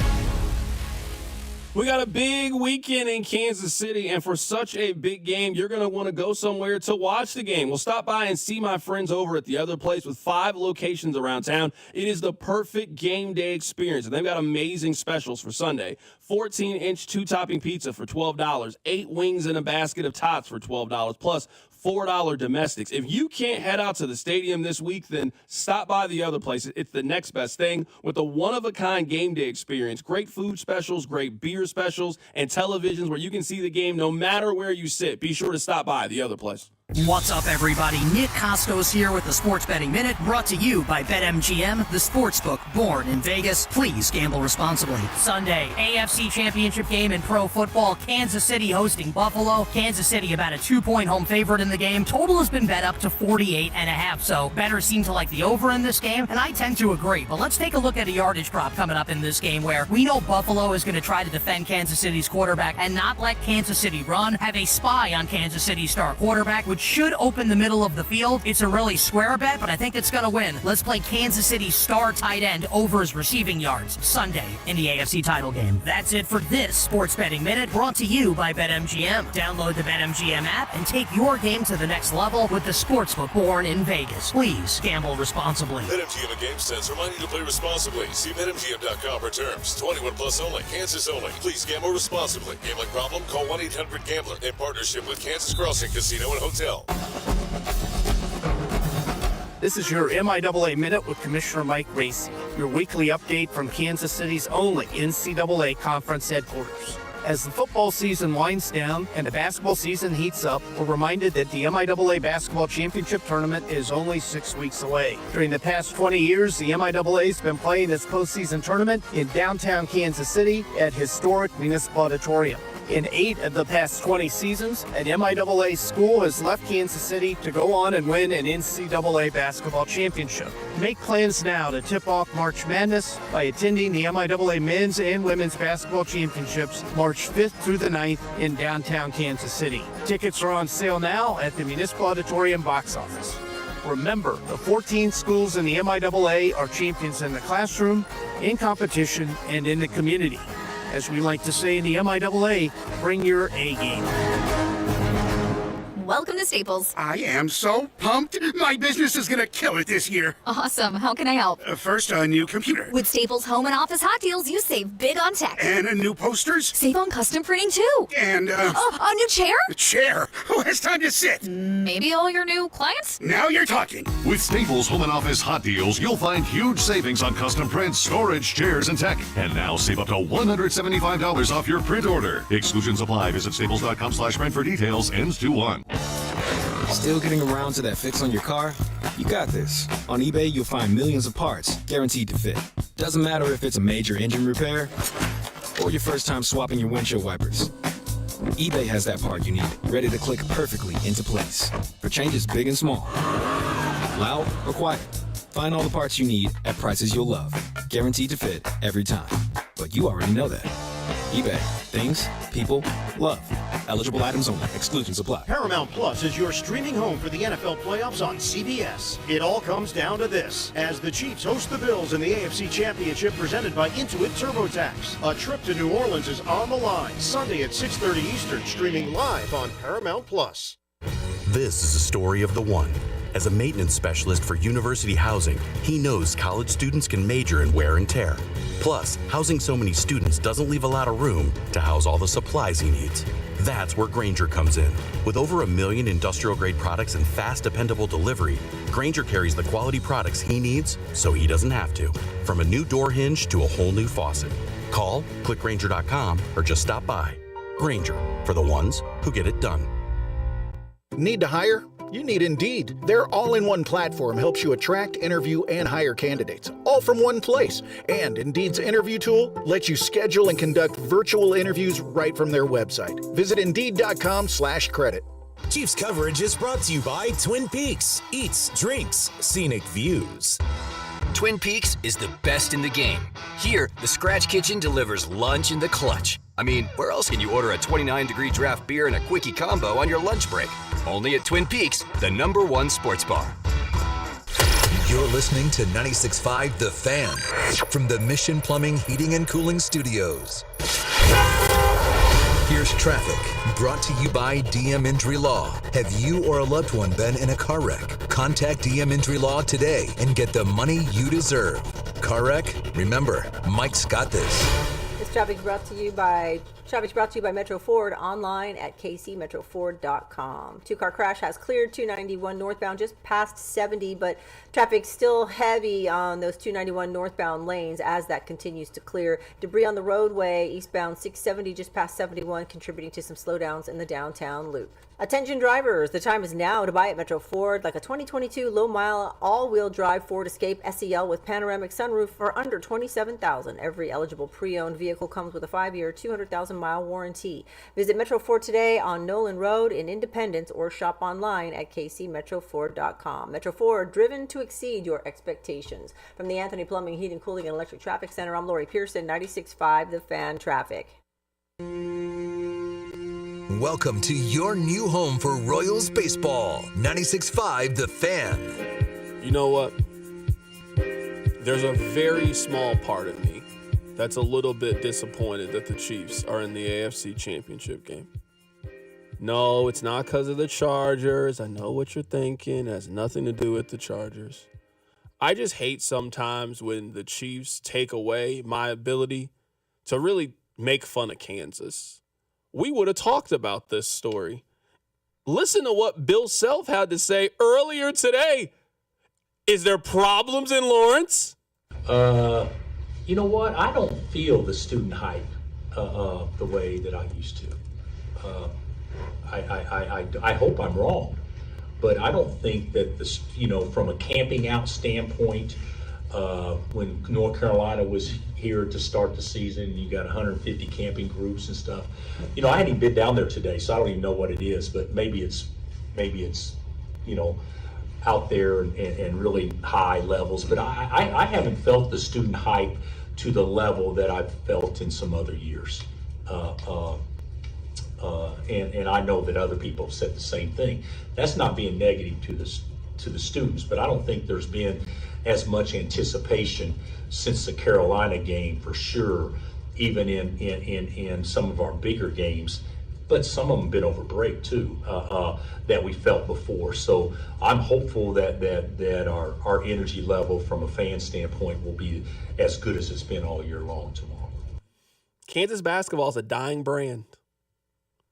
They're not as good on the court. They're losing home games. They're a 5-point dog tomorrow. When was the last time that a team walked into Lawrence and they were a sizable favorite in the game? Last year, Houston. Bill's telling me the kids aren't as excited anymore. KU's a dying brand. KU's the old. Missouri's the new. You see their coach? New. He's wearing suits. He's not this dressed down, I'm going to just throw on a polo. That's not how we're getting it over in Columbia. Students are excited. Missouri students are running on the floor. It's that level of enthusiasm because that's what they're building over there. Say it ain't so. Teams getting blown out by Creighton, losing to Missouri. Bill's saying that the students aren't buying into the program anymore. All I hear is complaints about Hunter Dickinson, AJ Storr at this point. Every game I hear nonstop complaining. KU basketball is a dying brand. That would have led the show today on a normal day. But no, the Chiefs, they're in the 7th straight AFC Championship game, and they're taking us. So this is all a distraction. You got to stay woke, my friends. This is a distraction from the real story. That's why the Chiefs keep winning, because they're distracting us from Kansas basketball that's crumbling right before our very eyes. I never thought I'd see the day. This team has 4-seed, 5-seed energy. That's why the kids aren't excited. You're putting out a mid-product, Bill. He doesn't feel the hype anymore, Rob. He's not feeling it.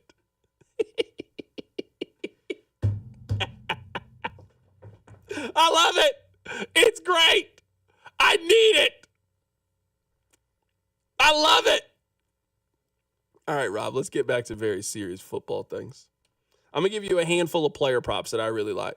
That's what I want to give you. I want to give you a handful of player props. I am all over anything Kareem Hunt for this game.